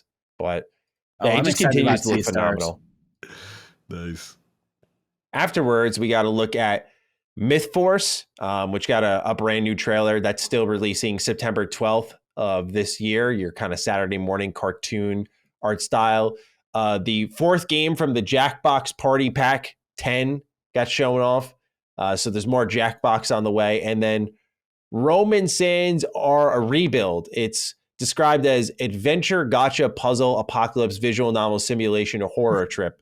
Wow. This game looked very, very weird, but very good. Like, I don't know. It reminded me a lot of Danganronpa and Zero Escape a little bit. I was just about to say Danganronpa energy. I know for you. A lot happening in it where I don't know if I'll end up liking it. Like, the art style for some of the characters is very weird to me, but otherwise, like, I shouldn't say I love. I want to get into horror visual novels. Like, I want to start being a big boy and taking those on. Because Danganronpa, I don't think I tell people this much, but Danganronpa scared me. Like, even though I played it, I'm an easy target for that shit. But like Danganronpa 1 and 3 in particular scared me. Like, there was art that was like really fucking unsettling in 3. For those who want to know what I'm talking about, I'm just gonna say Kokichi. Y'all, if you played it, know what sprite I'm talking about. Like, it's just real fucked up looking one. And then Danganronpa 1 was just creepy because you're like bolted up in a school. It's very claustrophobic and you don't know who's going to kill who. Like, it's just, as the group shrinks, it's like, oh fuck, like who's coming after me? And there's some creepy moments in that game. So like, that's a long-winded way of me saying that Roman Sands rebuild looks pretty fire. But gentlemen, out of this batch of 3 here, Myth Force, Jackbox, and Roman Sands, anything sticking out to you? Anything? I think out of those 3, I'm of the same mind that Roman Sands sounds the most interesting. I like Danganronpa. I love 999. That was one of my favorite games on the old DS, and I like the Danganronpa team there. I'm actually playing through a game on the Switch that the Danganronpa team made called Rain Code. Oh, how is it? Wait, stop. Y'all became brothers now. I gotta leave the show. Step aside. Y'all became brothers now. Step aside. I found my new co-host. I'm out. Oh, educate me. How is this game? I've been dying to know from someone who's actually playing it. Okay, you like Danganronpa. I do. Xbox, step aside. Lay it on. I really like Rain Code. I have to say, I really like it. I think it's pretty impressive what they've been able to pull out of the Switch hardware. And it's even weirder than Danganronpa, which if you didn't think was possible, it is. You haven't been haunted by a death god that transforms into a busty lady while you try to solve mysteries while working through an RPG labyrinth. Okay. Now, would Creepy Cog enjoy this? Like, the guy who feels a little uncomfortable looking at the busty sprites and is like, man, I'm too old for this. Like, would it speak to him, perhaps? I mean, I think it's designed to feel a little uncomfortable. It's deliberately doing that. But it is excellent. It's well written. The mysteries are weird and seem impossible until you actually solve them. And you're like, okay, that worked out all right. Now, I haven't finished it, but it is a cyberpunk noir type game where you're fighting / investigating a corporation that owns this specific city called Kanai Ward. And you work with other detectives who have their own powers called Fortes that can do things like act as radar or hear heartbeats. So almost like the ultimate from Danganronpa. Got it. Exactly. It's Danganronpa, but with like an Ace Attorney shell put on it at the same time. So when you go into these mystery labyrinths, you have these foes that will try to explain to you why you're wrong about your deductions or what you're looking at in the mystery. And you have to get the right piece of evidence and then swing your sword at the words they say to you as they come and try to hit you. I mean, it's absolute manic energy in this game, but I highly recommend it. It's very unusual. I love novelty, and the mysteries have all been interesting, which I think is the first job of a mystery. Yeah, of a mystery game. I might buy that right now while we. This is so Maddie. I'm looking at this right now. Oh my! The reason I didn't pick it up is because Cog, I didn't want to put it on you, but I had to do Midnight Suns. This was and you know what's funny? I had the Amazon store page up. It was there, or no, GameStop. Sorry, I had the GameStop store page up. I was about to buy. I was like, no, because I know when that shit comes in the mail, like, I'm not playing Midnight Suns. Like I'm gonna go. Let me just try it. I'll get the Midnight Sun. I know how I am. So out of an act of self-preservation and self-sacrifice, might I add, I went and played Cog's Marvel. See, people don't know the behind-the-scenes stuff, the things I do to make the show work. And this is one of them, right? Because if I did, the army of Cog was going to be battering down my door like my Mr. Jaffe plays here and just killing me for not playing Midnight Sun. So shut up. But Hoeg, you just sold me a copy. I'm going to go buy one in a moment here. But I highly recommend it. It has been fantastic. I'd love to hear that. Let's go. We got another little bit of games here to go over. Scarlet Deer Inn, a embroidered adventure platforming game. Very interesting. It's headed to Xbox Series X and S. No date yet. They also showed off Rain World Downpour, which is, you talked about novelty earlier. I mean, this one's going to be out by the time people are watching this when the trailer was shown off. It had already been out. So that DLC expansion is out. Vampire Survivors as well got its couch co-op trailer, and that's coming out August 17th, so I'm sure Phil can get his whole fucking family to play with him now. Phil told me. He said I was out of pocket for saying that it's not an S tier game. Oh, sorry, Phil. But gentlemen, anything from this batch sticking out to you? I just want to give a shout out to a game we actually passed by that I didn't get a chance to. Myth Force. I got my eye on that. Apologies, Cog. I jumped right over you. Apologies. Oh, you good. No, that's for us old Gen Xers. It gives me a lot of He-Man, foolish 80s. It looks good, yeah.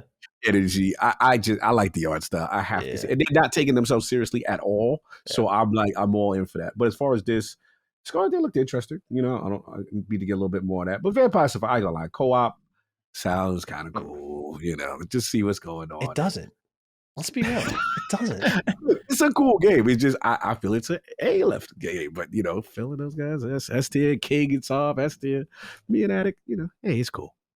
I think I'm going to cheat a little bit because I think outside of this group of games, what I'm liking so far from just your descriptions is how eclectic and varied everything sounds. Like one of the things that I get out of Game Pass, maybe more than some, I might not be the quintessential use case for Game Pass, is I love that you get to try all these random indie games and smallish games that I wouldn't have wanted to bet my money on. And that's what my primary use case for Game Pass is and has been. I'm looking forward to all these various games. But I loved getting to play like Chained Echoes a little while back, which I probably wouldn't have bought on my own. Yeah. I love these types of things. So I'm excited that Xbox is continuing to support weird games. Trust me, that's not the weirdest. There's 3 more here.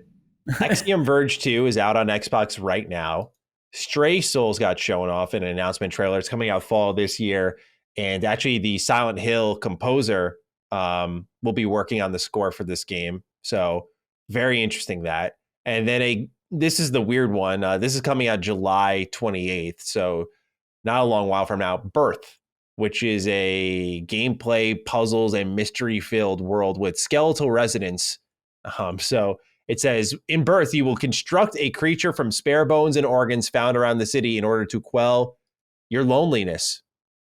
So very, very different set of games here. But gentlemen, from this batch of 3, what stands out for me? Stray Souls. I really, after playing Silent Hill 2 for the first time, I got to say that like I want more games like Silent Hill 2. Like it was just so thought-provoking. And when I see Akira Yamaoka's name on anything, I'm like, okay, we're getting like a Silent Hill-like game. Let's see this. So Stray Souls looks pretty cool to me. Oh. Anything from these 3 from you? I don't know. I don't know. I mean, I love Axiom Verge, but that's, pretty standard type of game.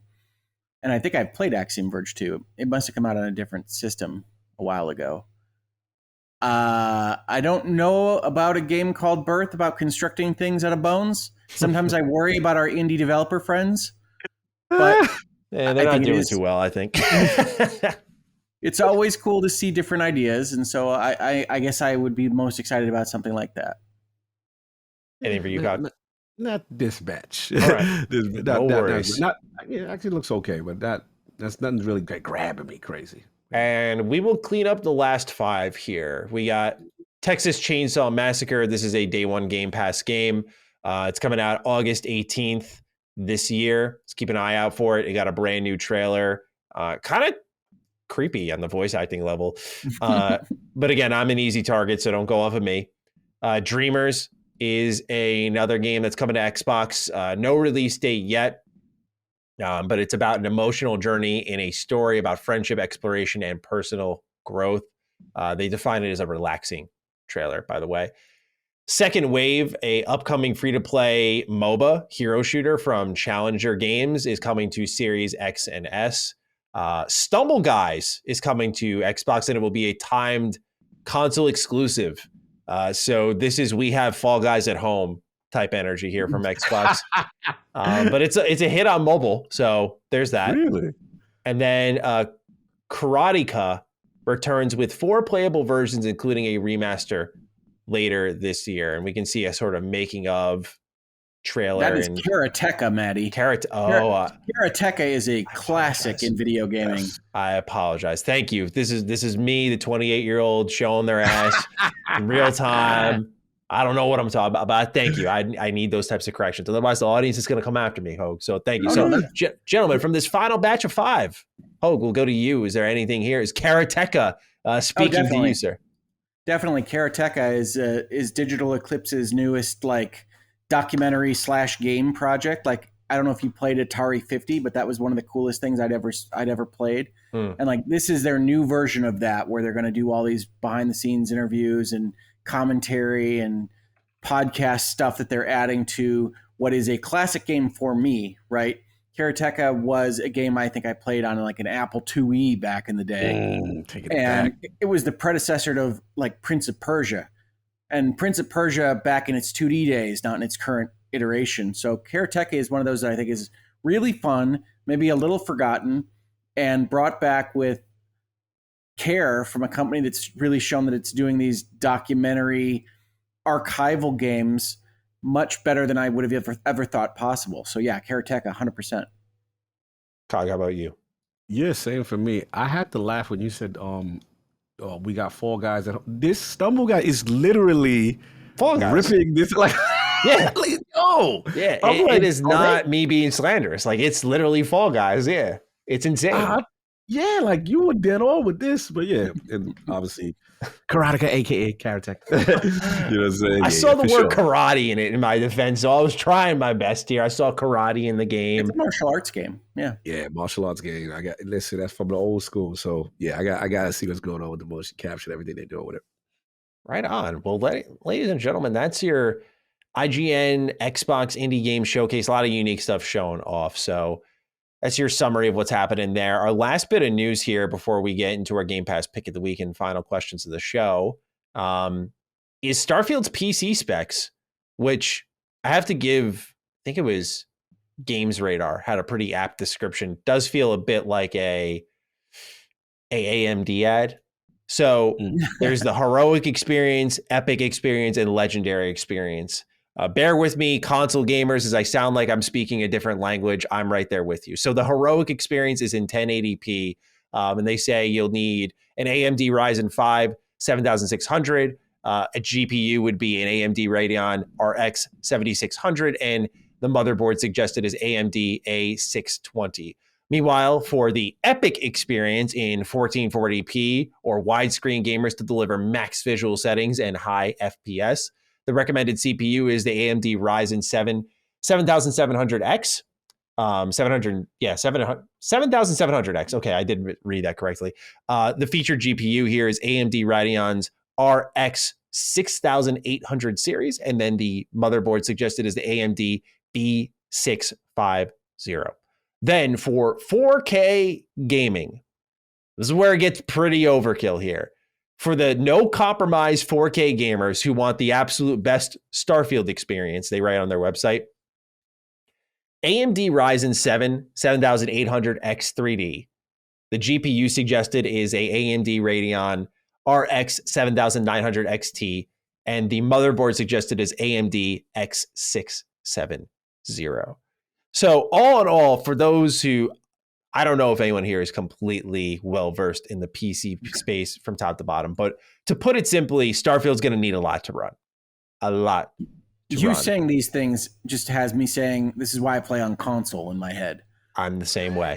I know to the frustration of some members in our audience, but over the head. I was talking to Lockmore about this, and I said, I speak exclusively in 2 PC languages, Intel, NVIDIA. If you ain't talking that, I don't know. I have always been an AMD slanderer. Like when I see dudes like, yeah, we'll get the new Radeon, I'm like, okay. You gaming on a budget then, huh? Like that's how. Slander. Damn. But now with FSR versus DLSS, like NVIDIA is kind of just leapfrogging AMD consistently. There was a point where they were pretty even here.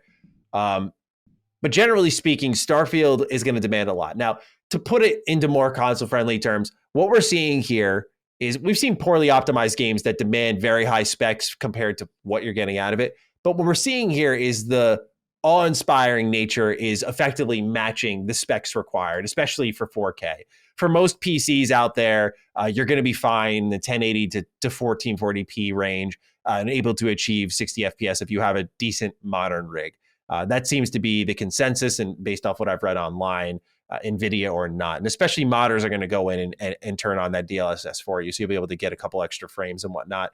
But gentlemen, what do you make of Starfield having such strong demand here from your rig to the point where are you buying into what you saw during that direct a bit, where it's like, okay, like they're really shooting for the stars, if you will, here. So, gents, any thoughts on what's here? First of all, I love the pun. Yeah, that was I can't help myself.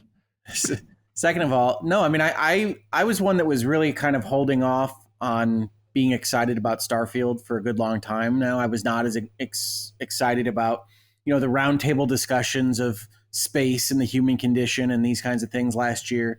But that direct definitely got me excited. I've got it on my calendar. It's my September game. Mm-hmm. So I'm looking forward to that a lot. And I think specs like that suggest exactly why you see things like, 30 frames per second and whatnot on my Xbox. I say this is why I game on console. I understand that with unlimited money and time and effort, I could maybe do better on a gaming PC. But I have none of those things. And so I do have an Xbox, and I think I'm going to get a perfectly good presentation without any of the hassle that comes with my PC gaming. So I'm looking forward to that game. Nothing changes that from specs that are requested to be high. I like that. Mm-hmm. And I think Starfield has a real chance to be a strong winning game this fall. God, I can't wait, man. Cog, how about you, my friend? Yeah, I mean, this is interesting to me. It's all marketing, proprietary tech kind of stuff. I'm now learning as I use the Ally more, and it's AMD architecture, using RSR and getting Please continue. Utilizing stuff. Look, I have to be a fan of it now to utilize sometimes the lower resolution to get better frame rates on certain games. So I'm becoming slightly more educated on it. And clearly money has been exchanged, and DLSS you're not welcome here. That's just what it is. They've got the bag. They've got this kind of exclusive partnership. They want to promote it. I'm assuming they may be, Microsoft's in that kind of marketing blitz for Starfield kind of rollout mode, I get. So from the PC standpoint, you may start to see incentives. Hey, play it over here and get blah, blah, blah, or do this. I think they're really trying to, this is big for them. This is a huge release outside of the fact that, like Hoeg said, I am so excited. This is literally potentially could be my game here. There's nothing really that's exciting me as much as Starfield. Again, after that direct, we've both said, Maddie, in my opinion, it's probably one of the best showcases of a game I have ever seen, because this game had a lot of pressure coming into it. And I left like, okay, what can't you do in Starfield? Like that's how mind blown I was. So yeah, this is par for the course. I think this is part of the PC deal they made. AMD is the recipient, and I know you. I was going to ask you about the modding stuff, Manny, in reference to, the questions there, and yeah, I think that with you're talking about like getting DLSS activated because and then and all that other stuff, and then I know they were talking about some type of what was it modders potentially having fixes for it or something. Yeah. So what's happening is, for those who don't know, there are two, we'll say, upscaling technologies. One's more hardware based, one's more software based, and you have AMD's FSR, and then you have NVIDIA's DLSS. Most of the industry is pro DLSS. It's just better. There's dozens of tests you can watch out there. I've covered it on my own channel. You can watch and just see how NVIDIA typically outduels AMD on their best day. So a lot of people want it. But what happens is, if you need, again, a console-friendly breakdown of it, like what's happening with AMD and their FSR and getting Starfield, for example, as an exclusive game, is think of it like PlayStation with the timed exclusives that we've talked about, like Final Fantasy and whatnot, right? Like locking things down and barring people off from enjoying what should typically be available to everyone, right? Is how it's been framed. AMD is doing a very, if you will, PlayStation-like thing. Now a modder has said, and it's been done before with dozens of other games that have been locked down like this. It's effectively going in and flipping a switch according to these modders, where this guy got DLSS working on Fallout 4, which is pretty cool.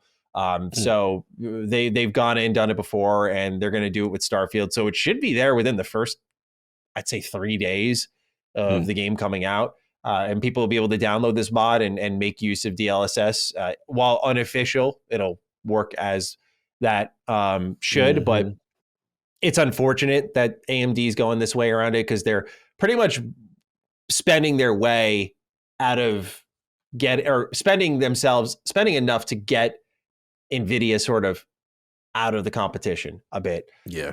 Even though they have what seems to be currently the superior product. Now, last year there were tests done. Last year it was a little more even, but since then NVIDIA's really just sped ahead of them. Now, with all of this AMD stuff, with the chipset that happens to be inside the ROG Ally, a lot of people have asked about, the Steam Deck. And that was actually an interview question by Kind of Funny XCast when they were speaking with Todd Howard, and he did not answer that. And I found that suspect, because when I looked at Starfield, I was like, I don't think that's going to run on Steam Deck personally. I've always said, I think it's the Mr. Ally is going to get Starfield, especially with Xbox's backing, the built-in Game Pass, the AMD partnership. Just give it a month, y'all. You're going to see check out Starfield running on the ROG Ally. Just wait. I don't need to take a victory lap for this one, because I know I'm right. I'm right. There's no, come on. There's no way that could not happen. I'm going to put myself in that corner, because that's how comfortable you standing on it? Yeah, I'm putting myself in this corner. I think I'm well reasoned here. So wait, you think it's not going to go to the deck at all? I wouldn't say at all. Like stay deck. Like, you just talk about from a, like, it won't be Steam Deck verified kind of thing. Yeah. Yep. Okay, and then it's optimized. Yes. I see where you're going. Yeah. Okay, I see where you're going. Okay. Yeah, so we'll see on that. But we do have a write-in here to kind of wrap up our Starfield discussion, gents. Matthew Miller writes in, my dudes, believe me when I say I'm pumped for Starfield. However, red flags have arisen in the last week. Could I get your opinion on these? It's number one, it seems AMD is not only paying for FSR to get branding implementation into the game, but they are blocking NVIDIA's DLSS as an option. Any attempts to get confirmation on this have been met with silence or vague statements from AMD and Microsoft. 2, per a story published by IGN, attempts from disabled gamers to get confirmation of Starfield's accessibility options have been met with silence. This info is necessary for people to consider a pre-order. And 3, is it strange that we are less than 2 months from release and nobody's gotten hands-on other than a singular 1-hour IGN preview? Popular modders have already promised fixes for the first 2 problems if need be, but are we really already to the point where we're talking about modders putting features into Bethesda games at launch? Where have I seen this situation before? Thank you for writing in, Matthew. So this is interesting because I'll comment on the preview aspect. Interestingly, the only BGS game to get hands-on previews in like the last decade plus, actually, Fallout 76. Would you think it'd be the opposite? And obviously the jury is still out on if Starfield's going to get a preview event of any kind. I imagine it would, but who knows? Fallout 4 never did, though. My feeling is that Bethesda's very protective. Once they see that hype, they're not going to do anything to jeopardize it, because Fallout 4 sold, was it 12 million copies in a weekend? They're probably looking for the same thing here in Starfield. Sorry about that, everyone. We dropped out of Zencaster randomly. Anyway, to wrap up my point, what I was saying is that I think Bethesda is extremely protective of that hype when they see it, given the sales of Fallout 4. And that's why I'm almost a little skeptical of Starfield's previews and that happening. But gentlemen, with everything Matthew Miller listed it here, Hoeg, we'll start with you. Is there anything here that you see as a bit of a red flag for Starfield heading into launch? Or is it perhaps we've shown you 40 plus minutes of the game? Is that not enough? Yeah, no, I think Starfield looks like a very strong property, and I think that you're right in suggesting that if you don't need to do more, you don't do more if you're Bethesda. But I do think that there's legitimate, I think, anticipation, anxiety, however you want to frame it, in what they have suggested seems so big, seems so broad, seems so ambitious that it feels from the outside like it could be coming in pretty hot. And certainly Bethesda has had releases that are not maybe as polished as we would want them to be. And you throw on 1,000 Planets to that and you say, well, how polished is this going to be? But I am very hopeful, and I think Microsoft understands that it's a very important plank in their console and Game Pass ecosystem. So I suspect it's going to be a pretty good release when it comes. How about you? Do you see some red flags here surrounding Starfield? No, really answer on accessibility. Of course, we just talked extensively about AMD. Now no previews. We're a couple months out. How are you feeling about all this? The preview thing doesn't scare me as much, only because I do realize, obviously, the delay, the amount of pressure that they've, the studio's under to make sure this is a huge success. The only time I would start freaking out is the review code cadence. Like, if it's too close to release and it's like, oh, Redfall. Yeah, we just came off that situation. We got to talk about it, right? Where, it's like, hey, did anybody get it yet? You know what I'm saying? It's the weekend before. And you don't necessarily see an IGN first or something, right? And kind of thing. Then it's like, all right, kind of thing. So I think that I wouldn't say like coming in hot, but I think they're playing it close to vest to the very end. They're going to try to get as much performance and tweaking to the very end. And that's what I will say the accessibility thing is interesting. You know what I mean? That I don't know. I would defer to you, Maddie. Like, what's their history as far as accessibility with Bethesda games? Is this something out of the norm that I don't know? But I see it's interesting that it is being called out. Yeah. I know, like, for example, with Fallout, like, you could change the Pip-Boy color. So maybe something more like colorblind friendly, for example. They talked about a big font mode in Starfield, but because, like, RPGs, like, there's a ton of readings required. I know they've had difficulties that are extremely, for example, easy if you want to turn it down because the combat's too tough. So I don't know what other accessibility features they could layer in there, but I think of something like Naughty Dog with The Last of Us Part 2 is an example that comes to mind, where the options were pretty intense, where it was like, oh, I never would have thought of this type of stuff in my game. But there's a level of extra consideration in some of these AAA companies that really goes above and beyond and lets everyone get involved, that I know is expected out of Starfield. So I do hope they answer the questions. I think it's almost I don't know, this may be a weird way of framing it, but it's almost like a testament to how much anticipation is for this game. This wasn't the case for Fallout 4 or 76 at all. And it's very much going to be the case for this game. Okay. And that's usually how you can gauge, feel some of the conversation for the title, like Elden Ring. There was that accessibility zeitgeist afterwards. Will we see the same with something like a Starfield? Not in the terms of difficulty, but being able to play and enjoy the game properly. We'll see. But Todd only listed out when asked directly about that question, just the big font mode. So I'm curious if there's going to be more to that or not. I feel like if there was, he would have said that, right? So that's probably why they're being cagey on it, because there's unfortunately not very much there. So again, I respect being wary of Bethesda. clearly we're all extremely hyped for Starfield, but I think that there is some pattern behavior here from them from Fallout 4, which was a launch that had a lot of excitement going in, and coming out, it was like, okay, that was good. And I don't know if Starfield will feel that way. It just looks like it's doing so much different at the right time that I doubt it will end up that way. I could look foolish in saying that, but I think previews are important, and I do hope this is where they buck the trend a bit, because if you're going to do it for 76, I think you should do it for Starfield. Like, because 76, I've talked about the preview events there. This is when there was still trust for Bethesda, and the game was skipping all over the fucking place. They're like, yeah, it's an old build that'll be out by launch. It wasn't.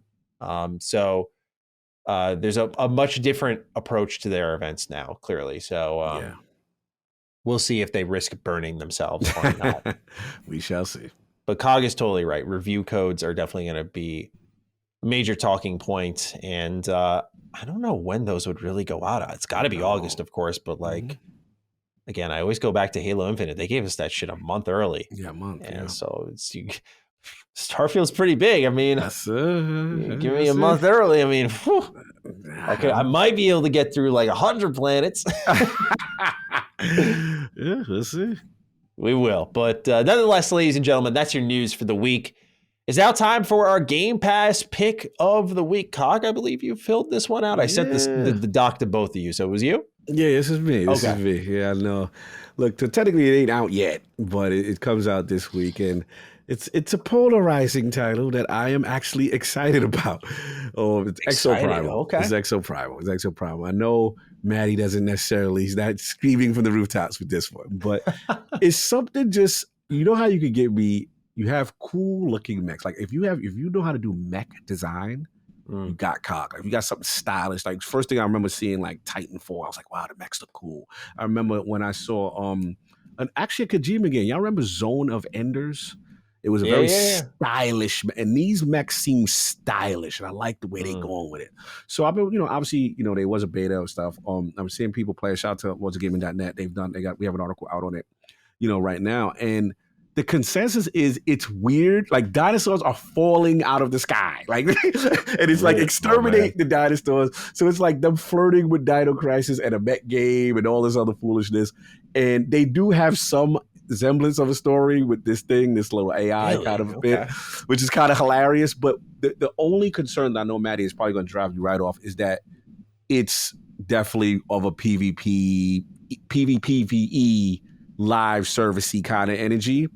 And I'm one of the weird guys, Hoeg, that liked Gambit when Gambit was first announced in Destiny, and which is that PvP. So like they're not necessarily fighting against each other, but apparently in Exoprimal there is a mode where you go against the AI and then both teams then eventually fight each other at the end. Okay. So here's the thing. It looks cool, and the consensus is it plays fun. I don't know how much legs it's gonna have, but I think it's worth a shot. They got a lot of support already committed to it, right? Like they've shown off some of the post-launch stuff, and it looks like they're not walking away from it at least too soon. Yeah, didn't we see some Street Fighter stuff and Street Fighter stuff? That's Monster deeper in the year. Yeah. They showed like new suits, new maps, modes. So yeah, they got some type of plans for the rest of the year. And here's another reason why I know I'm pulling for it.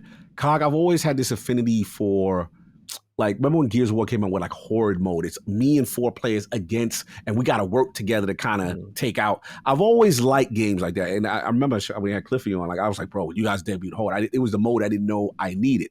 So that kind of energy, and I just want to say, and it looks good. It feels like it plays good. So Exoprimal is going to be in Game Pass. I think it's a cool get. Clearly, Capcom is not the most confident in it. So they're kind of like, hey, Microsoft, we'll take this back. And I'm pulling for it. So I got my eye on it. Exoprimal, Capcom, day one Game Pass game, AAA kind of energy. We'll see. We'll see what happens. Okay. I said I liked weird games, and dinosaurs falling from the sky being fought by anime mechs. Let's do it. Let's do it. I'm in. I want to know where your foolishness is going to take me. That's what I need to know. I mean, Dino Crisis is famously weird in the way that they present that story, so... Absolutely. All right. Well, hopefully the reviews are favorable, Cog. I wouldn't want to see you get burned by this one. But this is Cog's Game Pass. I don't want to see you get burned here, my friend. There's times I've taken the L before graciously. We'll see what happens. But I think it's worth a shot, though, guys. Just fire it up. See what you like. Well, with that, ladies and gentlemen, it's time for one final question, and then we'll get out of here. Hurt Milk Balls writes in. You said you like weird games, Hoeg, but do you like weird names? He writes in, hey, Dukes, Baldur's Gate 3 just recently got its date moved up from August 31st to August 3rd, and it got me thinking about, could this be the year if not for the bet? Wait, hold on. This might have been written wrong, or I'm reading it wrong. It got me thinking, could this be one of, if not the best for the RPG genre in the terms of the years, I think is what they were writing. Can't remember a year where it feels like there's been this many high-quality RPGs. We've had Hoeg, Octopath Traveler 2, Trails into Reverie with its Western release, Final Fantasy 16, Baldur's Gate 3, Starfield, Cyberpunk 2077, Phantom Liberty's expansion, and probably many more I'm forgetting. I'm curious to know if it isn't this year. What year do you guys consider the best year for RPGs? Thanks for your thoughts, guys, and have a bird shit in my mouth somehow while I was walking today. Oh my God. How are we doing that? How are we getting that? Are you looking up with your mouth open? With your mouth open? Yeah, how does that happen? That's it. That's almost impressive. That's impressive aim by the bird. That was a real roller coaster of a question. Yeah. But gentlemen, Hoeg, I'd love to hear from you. Best year of RPGs. I love RPGs. Is it this year? I mean, it might be. I mean, this might be one of the best years in the history of gaming. Interestingly, I wouldn't put Hogwarts Legacy in the RPG camp. I probably would put Diablo closer to an RPG than Hogwarts Legacy. But either way, it's a very strong year for RPGs. And I think the ones that I caught that are missing that I'm excited about are, we talked about Sea of Stars. We also know Konami's releasing the Suikoden remakes that I love. I love Suikoden as an old series. And speaking of Suikoden, there's a game called Eiyuden Chronicles that you might have played. Rising, I think, was the early preview arcade version of this series that was on Game Pass last year.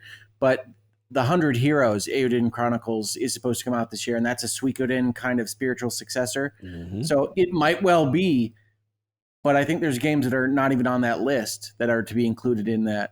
And I'm very hopeful for Baldur's Gate 3. I love Larian, and obviously I'm hopeful for Starfield. So it's a very strong year. I wound up loving Final Fantasy 16, but I don't think it's much of an RPG. So I hesitate to put it in that Thank you for not making me be the asshole here. I had to stop myself mid-read and not be like, let's just pluck that one out of the RPG list and just get the hell out of here. He's about to come home. Thank you, Hoeg. Rick, you can't take Hogwarts Legacy out. You at least equip things in that game, Rick. Yes. That's so true. Yeah, that's when so many people were writing in when I was cranking on Final Fantasy 16. They're like, it's an RPG. What? I don't know how you could argue that other than you level up almost forcibly so. But that's about it. I'm really loving Final Fantasy 16, but it's got a lot of Final Fantasy in it. It does not have a lot of RPG in it. Fair enough. Yeah, but Cog, is this the year of RPGs? Shaping up to be. Look, I'm biased. I mean, look, Starfield's in there. I don't really care what nobody else does. I'm sorry. I know that's wrong to say because I love the way everyone talks to me about Octopath 2 and how amazing it is. Right? I love Octopath. Octopath, amazing. Baldur's Gate. I've never played a Baldur's Gate game before, but I've heard great things. I never played Baldur's Gate before, so that's something in there. Final Fantasy. Obviously I play a little of it, obviously whether we classify it or not, it's still a solid game. Here on Duke, we do not. Well, in the action adventure genre, then I guess that's where they're going to be. But, Cyberpunk, I'm a huge fan. I just wish you move your date a little bit. But other than that, bro. Liza P? There's a lot of stuff out here. Sea of Stars, there's a lot of stuff. This has been just overall for gaming. This has been a really strong year. So, yeah, I think Hurt McBalls is on to something. Hell of a name. But yeah, I agree. If these games continue to deliver as they have, 100%, it's got to be one of the best years for RPGs. You remove the list alone. If you were speaking to me and my taste, my sensibilities, Octopath, Starfield, Baldur's Gate 3, same year. That's already like sky high. Huge. It's already sky high. Then you throw in some of the ones that Hoeg mentioned, like Sea of Stars, Eiyuden Chronicles, Suikoden. Ooh, I love that. And it just icing on the cake for many of us. Like it's an incredible year for gaming, no doubt about it. But especially when it comes to RPGs, it's just been constantly great for us, which is really nice to see. It's such a fun time to be playing them because we're starting to get all sorts of flavors of them. Because what's great about all the three I mentioned is they look to be very strong RPGs. I think we can, even though it's not out yet, confidently say that Baldur's Gate 3 will be, if anything at all, an extremely strong RPG. But they're all doing totally different things, and they're in kind of completely different approaches to the genre.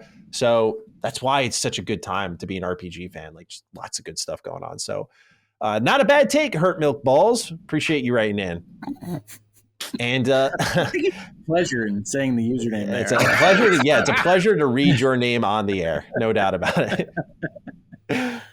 But ladies and gentlemen, that's it for episode 132 of Defining Duke, an Xbox podcast. We hope you enjoyed. Hoeg, I want to thank you personally for just taking the time to be a part of this, man. You know, your insight. Thank you for having me. Thank you for inviting me. Of course, dude. I Absolutely. mean, I've been trying to, I've said this on the show. I don't think I've ever said it to you because we never really spoke as often, but since what happened, but you know, I wanted to make sure when I called you in, because I know you're pulled in a million different directions when this type of stuff happens. And since your incident, I wanted to be considerate of your time, your recovery, and making sure that like you're all good to go when we brought you in. Because I know a lot of people were like, I don't want to sound like I'm shit talking, but like thirsting to get Hoeg on. And like, I'm like, yo, like let the guy kind of like, let's not focus so hard on the numbers that we forget this is a human being, right? Exactly. And so I'm just very happy to finally have you back on here because one thing we talked a lot about was one of our last talks during DDU. We wrapped up. We were all talking about how tired we were, how we needed breaks, and we just had like an almost post-podcast on how we were going to take better care of ourselves and stuff, and you know, something we bring up with our audience a lot. So long-winded way of me just saying, man, it's great to have you here, and thank you so much for spending the time with us. We really appreciate it. No, I really appreciate it. This was fun. And yeah, absolutely. If I can communicate one message, don't have a stroke. It's bad. Take care of yourself. I didn't know if that was the word we were allowed to say. I was trying to navigate around it. Oh yeah, no, it's not Voldemort or anything. You know, it's what happened. And yeah, it was shortly after we recorded our December episode, but I'm very happy to be able to be back doing this kind of thing. And obviously I'm very passionate about these kinds of topics. So I really am thankful for you having me.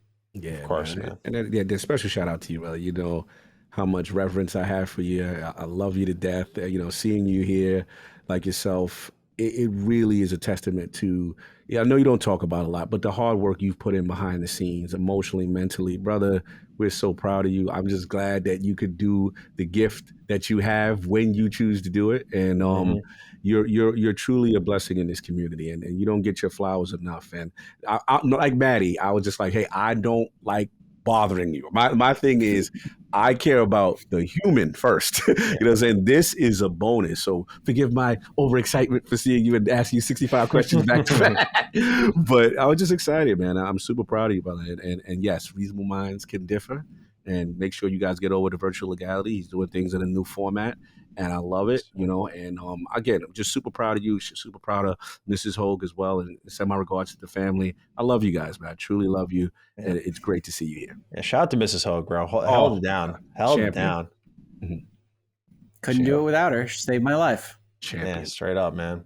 Absolutely. So, no, thank you again, Hoeg. Really and for those who want more of that Hoeg Law, go check out Hoeg Law over on YouTube. Please follow my man. Check out what he's doing. Virtual legality. Still as electric as ever. Woo. And with that, ladies and gentlemen, it's time for us to wrap up the episode. COD, we need to pick a hashtag. Hoeg, we need to pick a hashtag. I think DD Hoeg is in order, personally. DD Hoeg, come on. I think just a little celebration of the return of the GOAT here. Oh, it's the GOAT is back. Very nice of you. All right. The other guy's been holding the place. I was just joking. Let me stop being messy. Hoeg is back, y'all. So, ladies and gentlemen, if you got this deep, you want to let us know your thoughts on the show, tag us on Twitter. I'm at G27status. I'm not at Lord Cognito. Cog is at Lord Cognito. I was going to say, I don't know Hoeg, do you want us to get you tagged in this or? Sure, why not? At Hoeg Law, correct? Yeah, that's me. All right, cool. At Hoeg Law, use the hashtag DDHoeg. Let us know your thoughts on the episode, whether you loved it or hated it. We're yet to receive one of those kind of tweets that uses the hashtag and says, I hated all of that, but we'll see. Someone could be the first. We'll see. But if you don't want to, I guarantee it'll happen eventually. If you don't want to use social media, that's fine. Use the comments down below. Hashtag DDHoeg. Let us know your thoughts. And with that, take wonderful care of yourselves, and we'll see you next week for, I imagine, another batch of spicy news in the world of Xbox and Activision for episode 133 of Defining Duke and Xbox podcast. But until then, take great care of yourselves. Peace out. Thank you. Defining Duke, an Xbox podcast, is a product and trademark of Last Stand Media and Collins Last Stand LLC, and is recorded from the United States of America. The show is conceived by Matthew Mr. Matty Plays Schroeder and me, Colin Moriarty, and is written and produced by Matthew Schroeder. Matty's co-host is Barry Lord Cognito Eversley. Defining Duke's executive producer is Dustin Furman, and the show is edited by associate producer Ben Smith. All of Last Stand's theme music is by Ramon Narvaez. As you know, all of Last Stand Media's shows, including Defining Duke, are fan-funded on Patreon at patreon.com/laststandmedia. The following names are at the producer support level on Patreon, and we're thankful for your kindness and generosity.